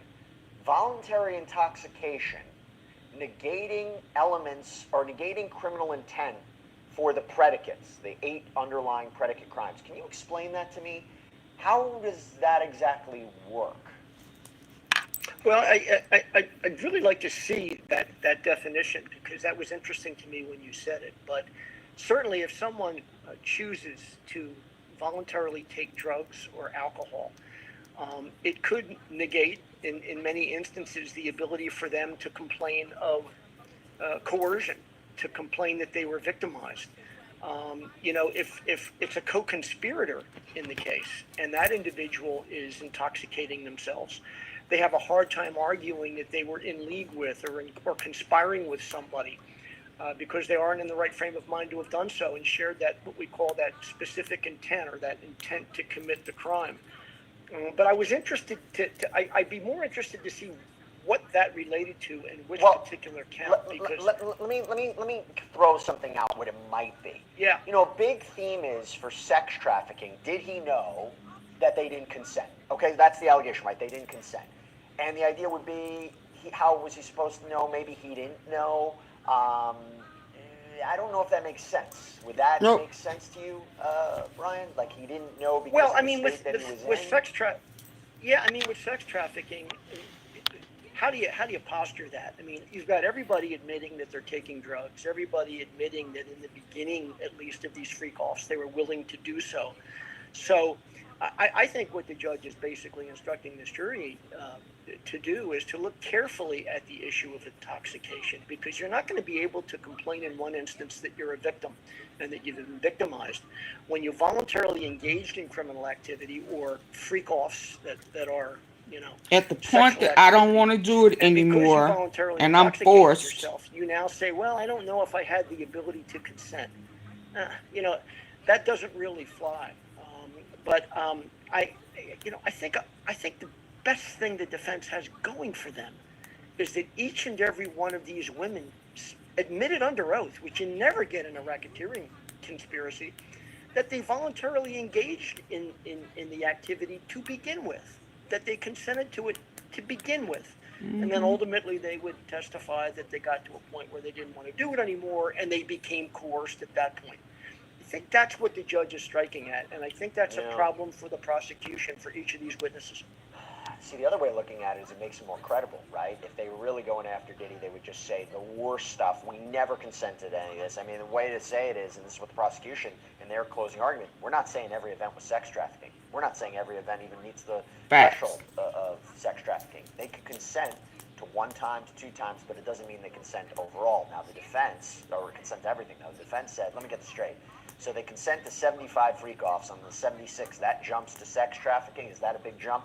Again, it's a gray area. Mauricio, we got super chat questions coming in. This is from Myra 2813. Myra 2813. Thank you so much. Do you think the government will try him again if there is a hung jury or a mistrial? Wow, that's a great question. You know, usually in my experience, when they get hung juries on high-profile cases, they immediately, alert everybody, including the press, that they intend to retry the case. I can't think of an exception in my career or in my memory of high-profile cases. But this one, if they get a hung jury, I think that they're going to have to really have discussions on, number one, do you want to incur the expense? At the end of the day, this has cost millions and millions of dollars for the government to pursue this case, and legal experts, people that we have on our panel, people that know about the law, question the decision on whether or not this was, like Brad Cohen says, a state case on steroids, and it never belonged in federal court to start off with. So I think this is going to be one of those special cases where if they do get a hung jury, they're really going to have to sit down and think about whether they want to put evereverody through this again. Well, let me follow that up with you, Mauricio, because it matters what they might be hung on, right? Because KC 7480 says, can the jury find him guilty on some charges and hung on the other?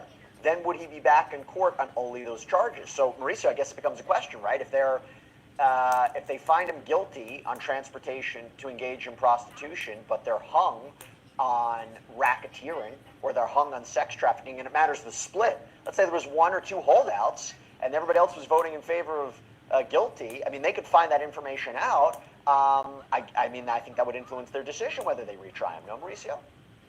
Yeah, I think so. But I think if they convict them on one thing, that's going to be more of a motivation for them not to put everybody through this again. You know what I mean? The prosecution could chalk it up to a win. No, we got them on something. But this is a very, very particular case of people's careers are going to be on the line. And I'm not talking about the people that are in the courtroom, but the people that really. Hi, Bougie wife. Hi, Cheryl White. they're gonna have a decision to make if they do hang them on anyone. Please double tap. Okay. Let's not forget that we've got a new Department of Justice right now. Yeah. And the decisions are going to be made by DOJ, and we have a new Attorney General. And I'm not so sure that politics won't move into play here if there's a hung jury. You make a good point, because there's all this conversation about whether or not if he's convicted would he get a federal pardon from the president. Let me throw this to you, Brian. This is from Titan Guy 8308. It's a super chat question. Thank you so much. If found not guilty, will Diddy get his oils, his drugs, his guns, and videos back? Wow. He absolutely is entitled to get back everything that he legally possessed. And I assume he legally possessed possessed all of those items. So anything that he legally possessed. Yeah, I see a nymphomaniac grab. I'm not too sure he'll be. I see anybody that has to drug somebody to have sex with them. I hope he doesn't need it anymore. They set themselves up for the money grab. That's just my opinion. Let's be clear. He drugs people. He drugged them. He put stuff. He had what was that pink Tucci in eye drops. So yeah, it kills me how people overlook the facts. People were manipulated in some of these positions that they were in. Yeah, at any point, he didn't want to be taken advantage of or becoming a money grab. He could have stopped it altogether. He was the one who had the addiction. That was his fantasy, to watch the females to, switch the roles of this pimp game. So people need to stop sounding crazy and making excuses for a PDF file. He's sick in the head. He even said he had to get mental help. He had to go to therapy. So why are you making excuses talking about it's a money grab when he has a problem? Y'all need to stop. Grow the fuck up. God damn. Immediate freak. Got a problem. He admitted it. Remember. Why are you making excuses if he admitted it? Sierra Gillespie on this, because Sierra, when he was arrested, he had evidence. Now his sons are doing the same exact thing because people make excuses for his actions. So whose fault is it? Is it a money grab with the sons doing the same exact thing? Is it a money grab that Christian and Justin are doing the same exact things? Now they done joined in on it. So now it's a generational curse of predators.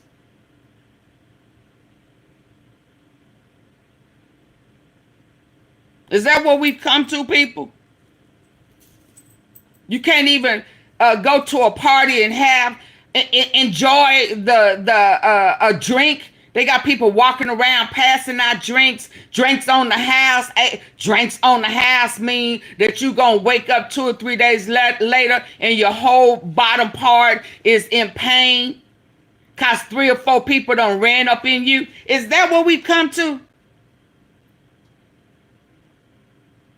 And for the guys who somebody may find you attractive, don't want to come out the closet, and you ain't into men, you have a couple of beers or a toast, and hell, you wake up and your pants is on your ankles.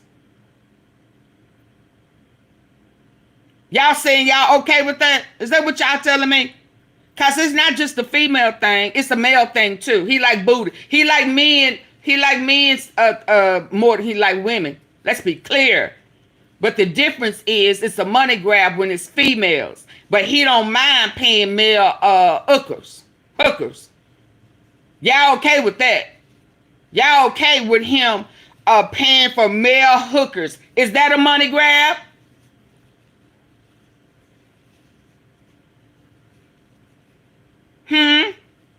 Would y'all be okay if he did this to your kids, male or female? Would y'all still be saying, "Oh, my child, they just did it for the money"? It's a money grab. It's a money grab. Well, protect your money. How about that? Protect your money. If it is a money grab, protect your, be smart enough, wise enough to protect your money. And stop putting drugs in people's alcohol. And then turn around and say, blame it on the alcohol. Blame it on the alcohol.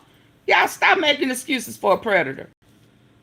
This could be your mama, your sister, your child, your niece, your nephew.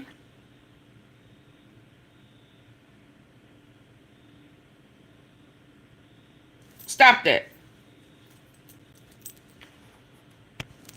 Yes, you're right. I had to laugh at what Mauricio was saying, that if he is acquitted, immediate freak off. I mean, maybe. And I'm not going hard on Diddy. Anything is possible. It don't matter who it is. R. Kelly, Jay-Z, he ain't been brought up on it, but he in there too. It's a whole bunch of them in there need to come on out. He not the, I totally agree with Suge Knight. I totally, absolutely agree with him too. When I heard him say, I'm not saying that he's not guilty of the things that he's being charged with. What I'm saying is he don't need to be the only one. He said Diddy need to get on the stand and tell on everybody. That is the only way to save the culture. I agree with that.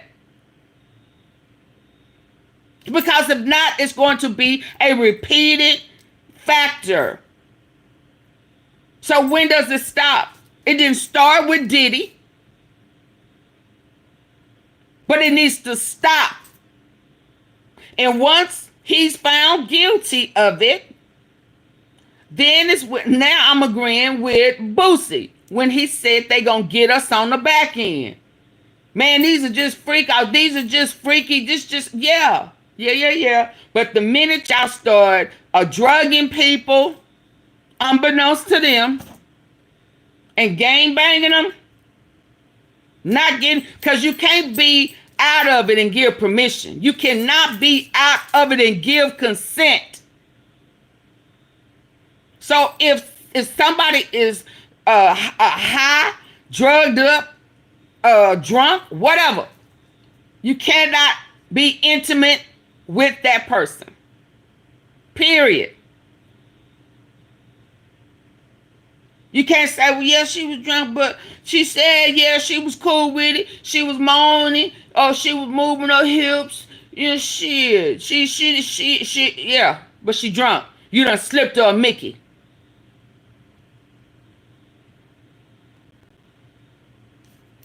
I don't care who it is. All of them. It needs to stop. And it pisses me off that there are straight men out there who now have to deal with that emotional and mental shit because they find out that somebody done ran up in their ass.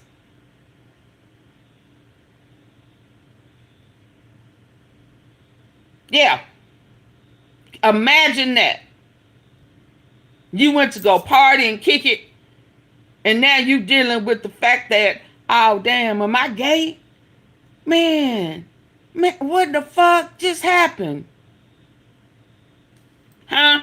Yeah, men, y'all telling me y'all okay with that? See, y'all only okay with it when it's the woman that get a train ran on them. But how do you think the men who was done the same way and trains was ran on men by men? How about that? Let's talk about that. Is that okay? Fellas, who was that was that okay? Who was that? Vince, is that okay? Does that ring different to you when it's some freaky shit going on? And as y'all men put it, man, it's just some freaky shit going on. Yeah, it's freaky shit when it's a train ran on a female. Well, how freaky is the shit when a straight man goes to the same party and he have a drink, he toasted, he kicking it, you know, he just partying and enjoying the atmosphere, and something is spiked, and then he wake up and 4 or 5 dudes behind. He wake up to 4 or 5 dudes with they a weenie out, stroking it, ready to take their turn on a guy. How does that sound? Well, he went to the party. He should have known what was going shit. And then people start saying, well, he was like that anyway. Or he should have known what was going to go on. It's his fault. Oh, it's a money grab. Cause he know he like me. I mean, start making excuses for what somebody done took advantage of somebody that they intentionally manipulated the drinks. Y'all, are you telling me, fellas, that that's okay too? That Diddy would do that to guys?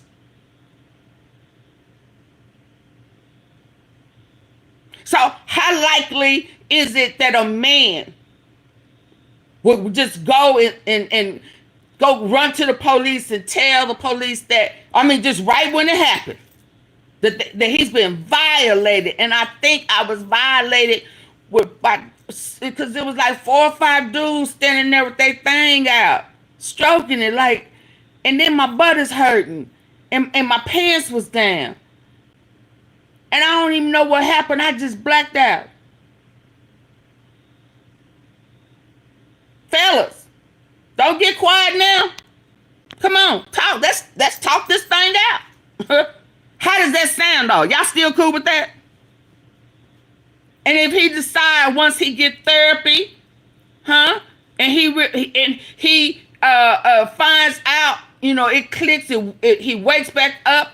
You know, somebody helps him deal with that trauma, and it's 4, 5, 6, 7 years later, and he realized that he has been victimized, and he decides to sue.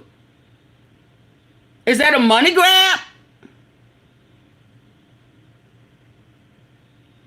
Is that a money grab?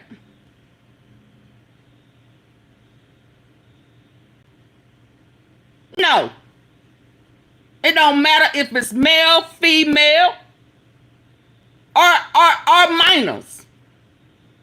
It's not a fucking money grab. He have to pay for that. And if he don't want nobody tapping into his money, honey, stop running up, drugging people, manipulating, lying, and running up in people who don't want your dirty Diddy. Dangling. Because obviously everybody don't want it. If you have to take it. If you got to manipulate somebody's drink to get it. Hell, it must not be that good. But you like turning people out. Diddy likes turning people out. He likes that shit. That's sick. And all of them, and I do mean all of them, need to go to jail for life. But these rappers, that industry, don't want that to happen. So it's easy to say, oh man, that ain't right. They're just freaks, because all of them doing it. That's their lifestyle. Take it. Although they don't have to take it, because there's a whole bunch of them out there just will give it up. They don't want it like that, though. Isn't it odd that they don't want it like that? They don't want it like that. They want you out of it to record you unlawfully.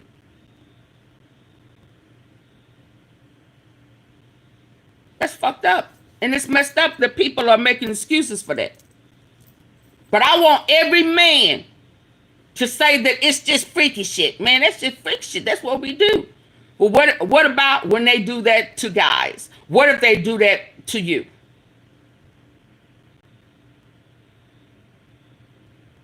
Somebody said, Andre Farrell used to say, "You this right here, you cool right here. Don't eat too many of that. Don't drink over there. Leave that over there. You know, you it's disclaimers. That's cool. This not. Well, how many people do they tell it to? When you just got females naked walking around with trays of hors d'oeuvres and drinks.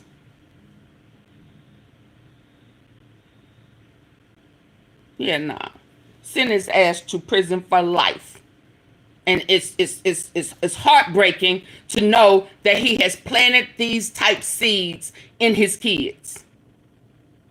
So he was passing the shit down. He getting old, you know. That pallywhacker of his always sleep. That's why he got thousands and thousands of bottle of help me grease, help me gel. Yeah. Pick a dick up gel, you know. Yeah. He need help with it. Yeah. So, shit, I'm gonna retire this thing. It ain't moving, you know.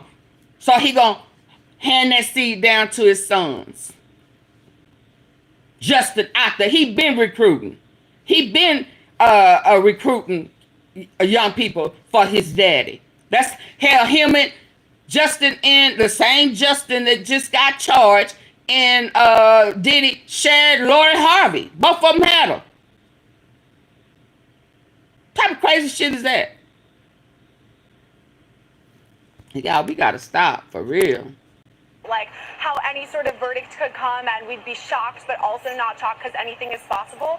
And yeah, it does seem, based on testimony, based on the evidence we've seen, or jurors rather have seen, that there is video documentation of these freak-offs that he liked to That's walk the new in name of it, Cher. Help me, jail.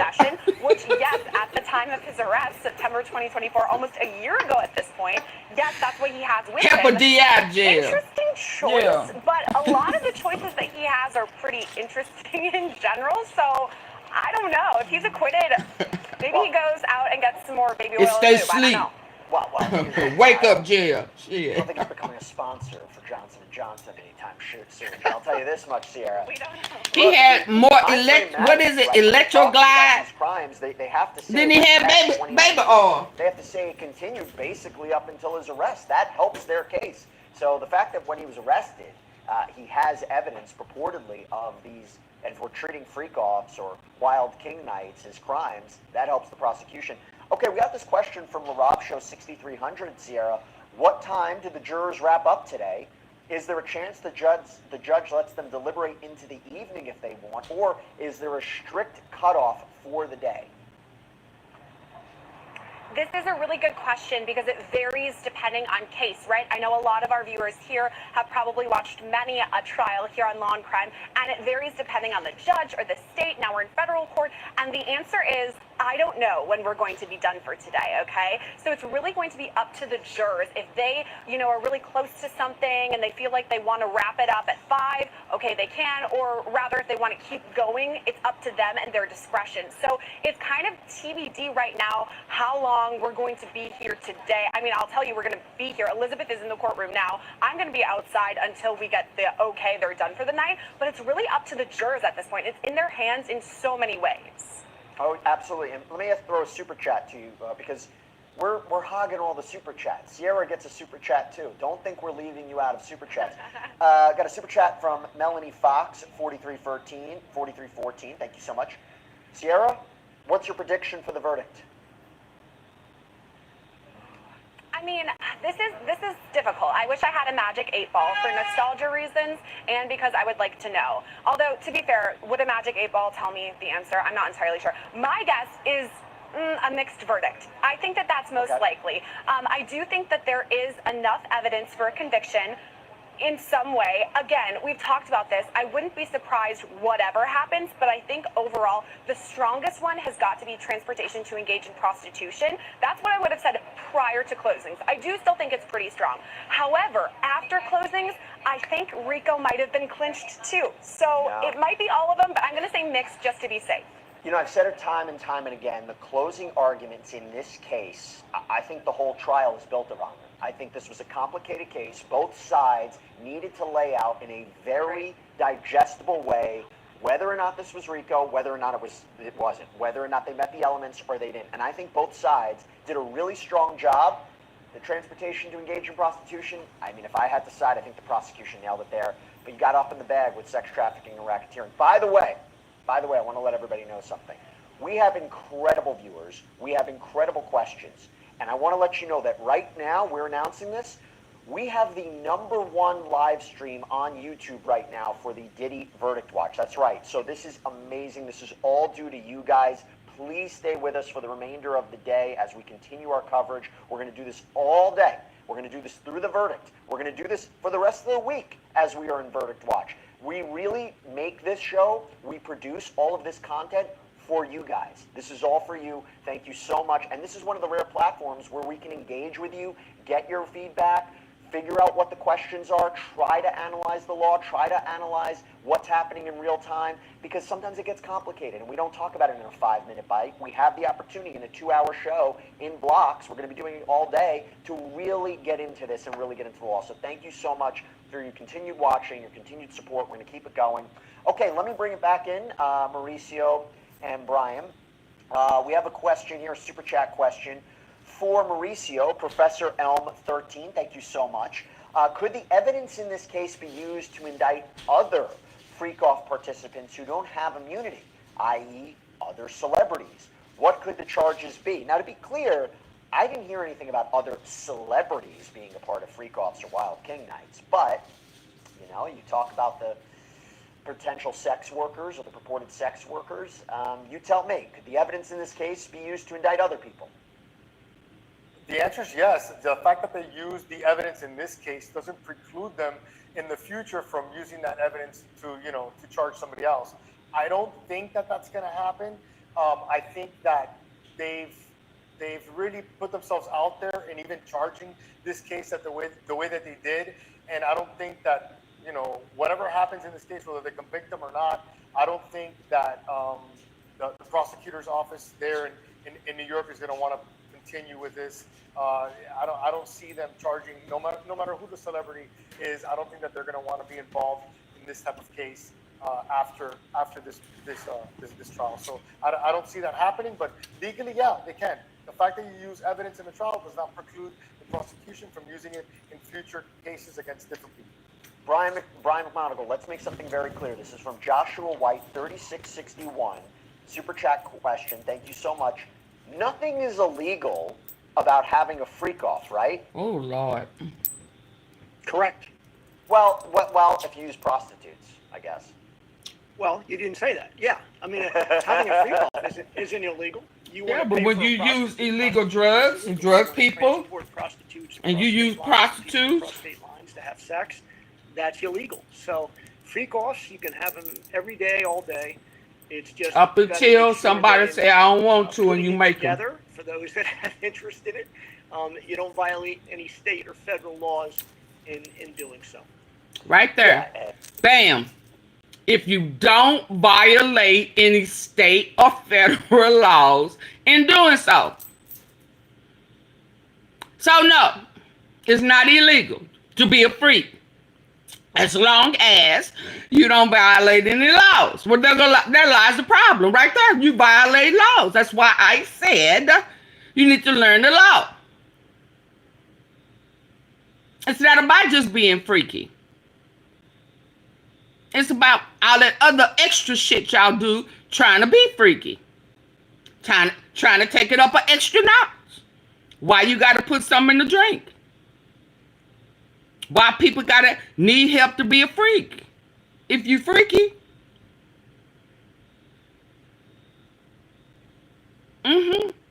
Why? When somebody say, no, I don't want to do that today, Why is there force applied?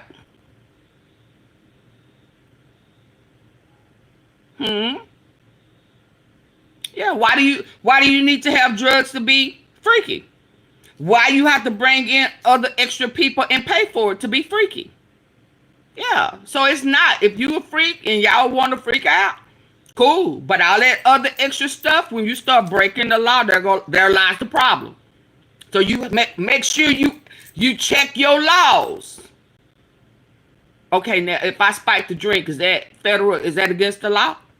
You know good and damn well it's against the law. Shit, if I hire some strippers and when they get there, ask them to take off ask them, to put out, is that against the law? And I pay them. You know good and damn well that's breaking the law. So it ain't just being freaky no more. Yeah. And if you and your partners decide that's what y'all gonna do ahead of time, I'm gonna hire a whole bunch of strippers, and then we gonna start recording, and they don't know it. All that shit. That's organized crime. If force, fraud, coercion was used, that's the issue. And Mauricio, it really is interesting because the prosecution, I think the strongest part they had in their closing argument was saying what I mentioned before.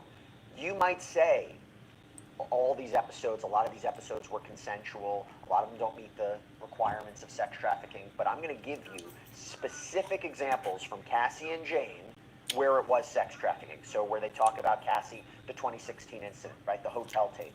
The idea that there was a freak-off happening, or she had left a freak-off, and it wasn't maybe completed, but she was leaving, she's beaten by Sean Combs, dragged in the back in the direction of that room where there was a sex worker, checks off a number of the requirements of sex trafficking. Another example, she's sitting next to him on a plane, he purportedly shows her these sex tapes, threatens to release them, so you have a travel component, you have a threat component, they land, he demands a freak-off, he gets a freak-off. Those are two concrete examples. With Jane, there's an example, aside from the allegations that she was forced to do this when she was sick or exhausted. There was a violent episode she talked about, June 2024, beaten. He says, take this bleeping pill, you better go back out there. Right. All the text messages from Jane where she's expressing reluctance to not engage in these hotel nights, particularly after Cassie filed her lawsuit. The jury, do you think the jury is going to weed out and say, you know what, I think there was a lot that they consented to, but it doesn't mean they consented to everything. And maybe even though Mark Agnifilo says, oh my gosh, you're going to make the jump from consensual to sex trafficking, maybe they will make that jump. What do you think? Yeah.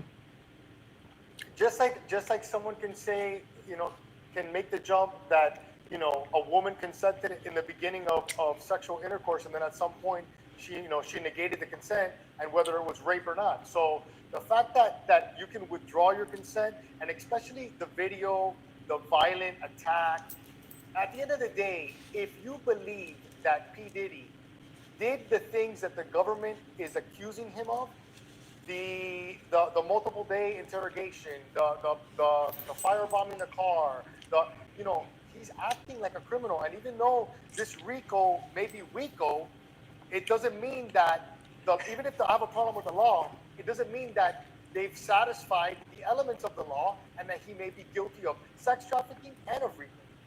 Did you just say RICO? Because if you did, yeah. Do we not coin that somewhere? We got a trademark attorney on set? Maybe RICO. You know what? Still stick. You know what, Mauricio? You know what, Mauricio? We got this comment from Maylink P1. Mauricio brings the heat. Is Mauricio from Miami? Yes, from Miami. See? People know. Born and raised. There you go. There you go. All right, Brian.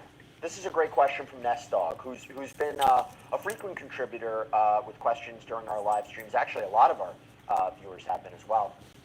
And let me couple that with another question from Smarty Pants 1225. Hey, let's go. So much Diddy, guilty or not guilty? You know what? I'm gonna leave that in the air. You know what I mean? All I can say is, when I've ever been around But I've never RICO saw it. and the You know, I never Mann saw Act this will monster get that they described. revised When I hear the testimony, after because this I got case. ears You and I mentioned got it before Q-tips. about Some of what this shit these I be like, statutes whoa. were And then some of it I'm like, traditionally nah. designed But I for, don't Brian. know. Brian, I've let me throw seen this the one to you. freaky first. This is And what they I've were never originally seen that. designed Really, for. he just tried to say Let's like start that there, and every then the day, next you know, question I have is about racketeering. So let me put Nestor's question to the side for a second.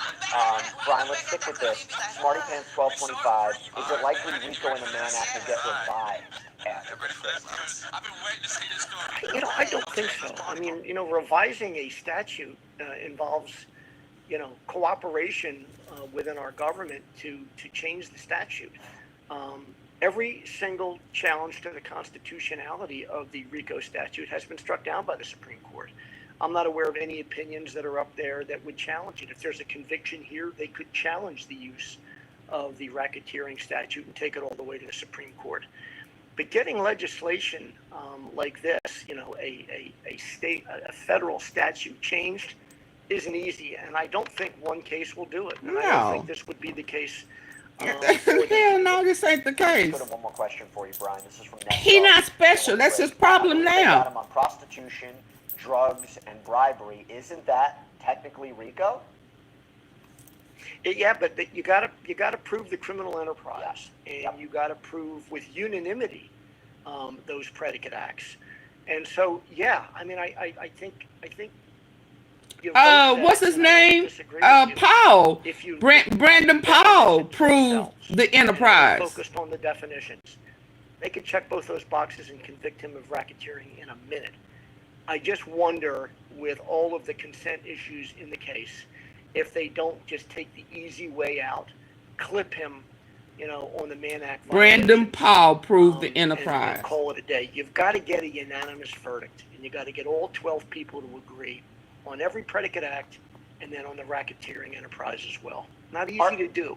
Although, I will tell you, in racketeering cases, they got about a 90% conviction rate across the country, so they do it. This case could be an outlier. This case could be different. You said it before, so it's interesting to think about. I'll tell you what, we're going to hit a break. We are officially in verdict watch in the Sean Diddy Combs federal sex crimes case. We're going to take a quick break. We'll be right back. We have a verdict watch clock that we're going to be putting up as well. We'll see how long the jurors are going to be deliberating for. Do you think they're going to come back today or not? We'll talk about it. We'll take more of your questions on the other side. Stay with us.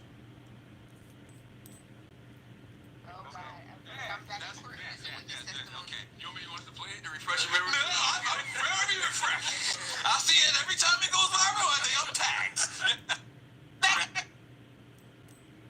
Nori. You know what? I'm gonna leave that in the air. You know what I mean? What I can say is, when I've ever been around, but I've never saw it. You know, I've never saw this monster that they described. When I hear the testimony, because I got ears and I got Q-tips, some of this shit I'll be like, whoa. And then some of it I'm like, nah. But I don't know. I've seen the freaky first. I've never seen. I've really. See, just I told you it like that. Every day, Nori. What you say? Your interview goes viral every day. Yeah. When you look back at that clip, you be like, We saw the freaky first. You ready for this? Yes. All right. Y'all ready for this? I've been waiting to see this story. Okay. Let's party. Let's go. Okay. You want us to play it to refresh your memory? No, I'm very refreshed. I see it every time it goes viral. I think I'm tagged. Yes, I look at it too, and I watch the whole shit too. So, all right, here's what happened. Me and Fab have a great relationship. Me and Jada has a great relationship. Drink Champs, we're hot at the time. We got a budget to fly around. So they're in LA, we fly to LA. EFN misses his flight off. I forget what happens. Boom. Jada kissing them are on a promo run. I, like the creative person that I thought I was being, I messed up. But I thought I was being creative. I hit Puff. And I was like, yo, they're doing a whole press run. That was for the Fab and Kiss Out. Yeah, they're doing a whole press run. What could make ours different? You come to the show. So he's like, all right, cool. It's Groovy Lou birthday. We're going to go celebrate with y'all. Boom. Now that part, you forget it. That's why the candles was there. That's right. It was Groovy Lou birthday. Who is a Rastafarian? The furthest thing from anything flagrant, right? Fab, Jada Kiss, and Diddy arrive at the same time. Remember, Diddy's a surprise. So my friend Mr. Lee, who's Dominican, what's his slang? Dolly. Yo, Dolly. That's how you talk in Dominicans, because they don't want to say Papi. Papi is a Puerto Rican thing. You understand what I'm saying? So He sees Diddy, he say, "Oh, Dottie, you gotta put you over here, Dottie, because we and we don't want them to see it." So Diddy got that in his head now. Dottie. Now he just kid Dottie. He think that's what we saying. No, that's not what we're saying. It's just what Mr. Lee is saying. That's it. That's it. So we walk over and he goes, "Yo, what's up, Dottie?" Fucks the interview up immediately. Yes, it does. All right, cool. Puts us in a. But here's what y'all don't know. When he's saying to Fabulous, "Yo, why don't you party with me no more?" Look at what's in front of Fabulous. That's not Ciroc. Fabulous had a whole Coco Loso with Diddy. So when I'm inviting Diddy to co-host, he has a whole nother thing. He's coming at Fab. Why you not drinking Ciroc no more? Right. That's what he's saying. Why we don't party no more? And look, he's pointing at it. He's like, and Fab, if you look, Fab is almost trying to throw the vodka away because he's like, and you know he had a deal. So that's really what that was about. Like that's what, and the daddy part came from Mr. Lee, and. You know, hold on, Nori. No, there was more to that freak. Let's go. I'm in more to that freak. He said, "I like it. I like it when you scramble. When you scrambling and screaming like that." So where did that part come from? Dominicans were saying scrambling and screaming. Hey, that part, I can't. I don't know, Daddy. I was throwing off too. And you know what's the crazy thing about it? You know, I was sitting on the editing floor. He was like, "Keep all that in." I was like, "Fuck it." It's hilarious. I was like, "Fuck yeah," but that's that story. Yeah, I mean the Diddy thing is interesting. Like I don't know whether he's guilty or not, but that interview was classic before that. Yeah, it's classic. Before any of this shit took off. Absolutely. I played it for him when he was here. Yeah, I saw that. Yes. We're segueing into the Drink Champs interview when you was with Nori and Fab and Jada and everybody. They made a compilation video of you because they said you were sounding real suspect. I was coming off of being in Miami a night of partying. I don't really remember what He was coming off of a freak off. You know what I'm saying? Would you like a reminder? Yeah, sure. Play some. Hey, yo, listen, yo, I love it all. I love it all, man. I like when you like this, Daddy. Where you put my bag? Daddy, I like when you scrambling and scraping some shit. That was you. Scrambling. What? You said, I like when you do it like that, Daddy. When you scrambling and scraping for shit. Hey, man. He ain't got no damn answer. He a freak. See, you a freak when you sober. Oh, battery low.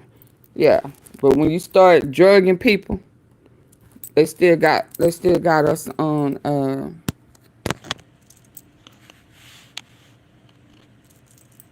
Let me move forward. Yeah, but when you start drugging people to get it, now we got a problem.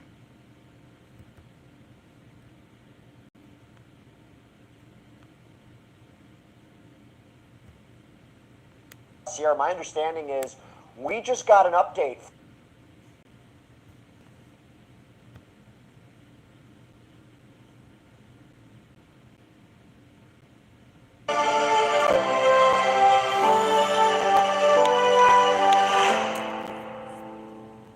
All right, welcome back to our extended coverage of the Sean Diddy Combs federal trial out in New York City. I'm Jesse Weber. We have just gotten an update from court as the jury is officially in deliberations. We are in verdict watch. I want to bring back on law and crime Sierra Gillespie outside the federal courthouse. Sierra, my understanding is we just got an update from the jury. What's going on?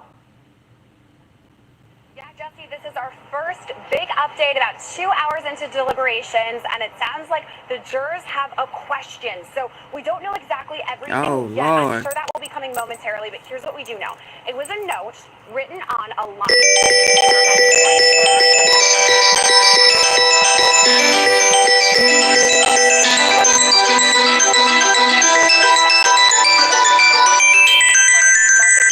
Lead attorney for the defense. He takes a look and then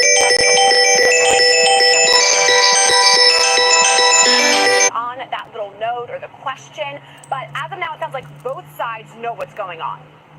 Yeah, and typically for viewers who don't know this, you and I have covered trials, it's not unusual for jurors to have questions at the start of deliberations, right? Oh, absolutely. Absolutely not. I mean, think about it. If this is their first time that they're going into the deliberation room as a juror, I mean, I've never served on jury duty. I might have a leg up because I work at law and crime, but for most of these people, they've never done it in their lives. So it's natural that they're in there and they're like, wait, are we doing this right? Wait, do you know what to do? And I'm sure they had a question. Someone had a question, and they kind of talked it out, and they're like, you know what? Let's play it on the safe side because they're taking their job seriously. Let's play it on the safe side, ask this question, and get the correct response. So I think that's showing that the jury is doing their job and really considering things. By the way, I want to throw a super chat question to you. Y'all, I we're need taking questions as they come 10 in more from our likes. viewers, including super chat questions. So as soon as we get an update on what this jury note is, we'll talk about it. But we got a super chat question from @1983made. Thank you so much. Double tap your screen. Has been quiet. Is it possible Puff gets extradited after this verdict? I think it's more to come. Just to be clear, Sierra, there's nothing that's come up about Tupac or Biggie during the course of this case, but people have discussed it in the last 2 years or year and a half since Diddy's legal troubles began. Yes, let's start with that right at the top, that nothing has been discussed as far as all of this in court. I think that's really important to note. And also, really quickly, I'm here because I host our show called Scandal. We also have a channel where we discuss things like this all of the time. Anything celebrity, we're covering Diddy, we're covering things like this with Tupac and Biggie. So subscribe if you're interested in stuff like that, because I know I am. Is it possible, our super chatter asks, is it possible if after this P. Diddy is extradited? Yes. Again, anything is possible. I don't necessarily see it because I haven't seen any sort of like criminal filings in relation to all of this. These are all just rumors at this point, and I don't know how much weight we can give to them. So yes, anything is possible, but I don't know if that's leaning more toward probable. Okay, well, I'll tell you what. Right now what we're going to do is we're going to wait till we get an update in court. As soon as Judge Arun Subramanian comes in and reads the note, we'll let you know in real time. Sierra's going to let us know in real time. Want to bring back in Mauricio Padilla. Want to bring back in Brian McMahon, but we have more super chat questions coming in. Brian, I'll start with you. This is from Katie Kindle 3491. So if he walks, meaning he's acquitted, are the freak offs just rebranded as misunderstood networking events? I don't know how they're going to be rebranded or if they're going to be rebranded. You know, I think the real interesting question is if he's acquitted, how he reimagines his life and how he rebrands if he chooses to rebrand. He's got a lot of work to do. He sure do. Bringing his public image back into play. And getting some mental help. And my guess is he'll, at least for a short period of time, to the extent that his urges allow him, try to stay away from the freak offs for a while. Because certainly there would be the fear that you could have subsequent prosecutions, witnesses wearing body wires and things like that, should they remain closed. So I'm guessing it's not going to be business as usual for him for at least a little while. You know, it's interesting. There was testimony presented during the course of this trial that as soon as he figured out he might be in trouble, or at least after the lawsuit from passing, he started moving or allegedly moving freak offs, Wild King nights away from hotels. Right. To his home, right? And I think So at that point, he knew it was against the law. When he asked that girl, "Is it coercion? Is this coercion?" You know what it is. Interesting super chat questions came in for you, Mauricio. One is from Joshua White 3661. Off topic, I know, but Mauricio, can you tell us the artist responsible for your amazing background? So that's question number one. We'll talk about that. And two, this is a question from Katie Kindle 3491. Where is Christina Quorum? Is she alive? So okay, this art is from a Puerto Rican artist by the name of Sobrino. He does a lot of abstract work, and I'm very glad to have it. And what was the second question was about? Where is Christina Quorum? Is she alive? There's no reason to believe something's wrong with her, something happened to her. I mean, it was relatively recent that through her representative, she made a statement because she was named or mentioned in a civil lawsuit, and she had been quiet up until this point, even though she had been mentioned before. Okay, y'all, since y'all don't want to get the likes up, I'll be back later. Have a good one. Bye. There's something nefarious going on, or something might be wrong with her. Right, and I've spoken about this previously where, I mean, in my opinion, it could be one of two things. Either they used her for inside information where she shunned, life where the government needed information and she was a pivotal person that assisted the prosecution in finding out the scheme, an insider in P. Diddy's world, and then they didn't want her to testify because she had her own negativity that they felt that the criminal defense attorneys were going to exploit on the stand, or that she was going to testify and they had prepped her and then she got cold feet. So, and the reason I say that is because if it's the latter, if she got cold feet and they were depending on her to really solidify some of these counts, the federal government is going to be very upset that she let them hang. So, I don't know whether she's alive or dead, but when it comes to the prosecution using her, that was a decision that they made, and that's, I don't know if I'm oversimplifying it, but I see it one of two ways. Let me go to you, Brian. This is from @Sean Paris, 5421. What happens to his companies if he's convicted? Well, that's an interesting question. I mean, I didn't see in the forfeiture allegations that sometimes attend these indictments whether or not they're going to be able to seize various properties or assets. But there would have to be a forfeiture order in order for them to move on to any of those properties. So if the government had the intention of trying to take properties, corporations, assets of corporations, they would have had to charge it, and they would have to get a verdict on those counts. So I'm not too sure anything happens to them. They may just be left in place. I mean, if they're legitimate business enterprises, then there's nothing the government can do with them. We'll put up a poll. Does the jury's ability to stay late for deliberations increase the chances of a thorough verdict? 60% of those polled say yes, more time equals better decisions. 40% say no, longer hours leads to fatigue. What's your opinion on it, Mauricio?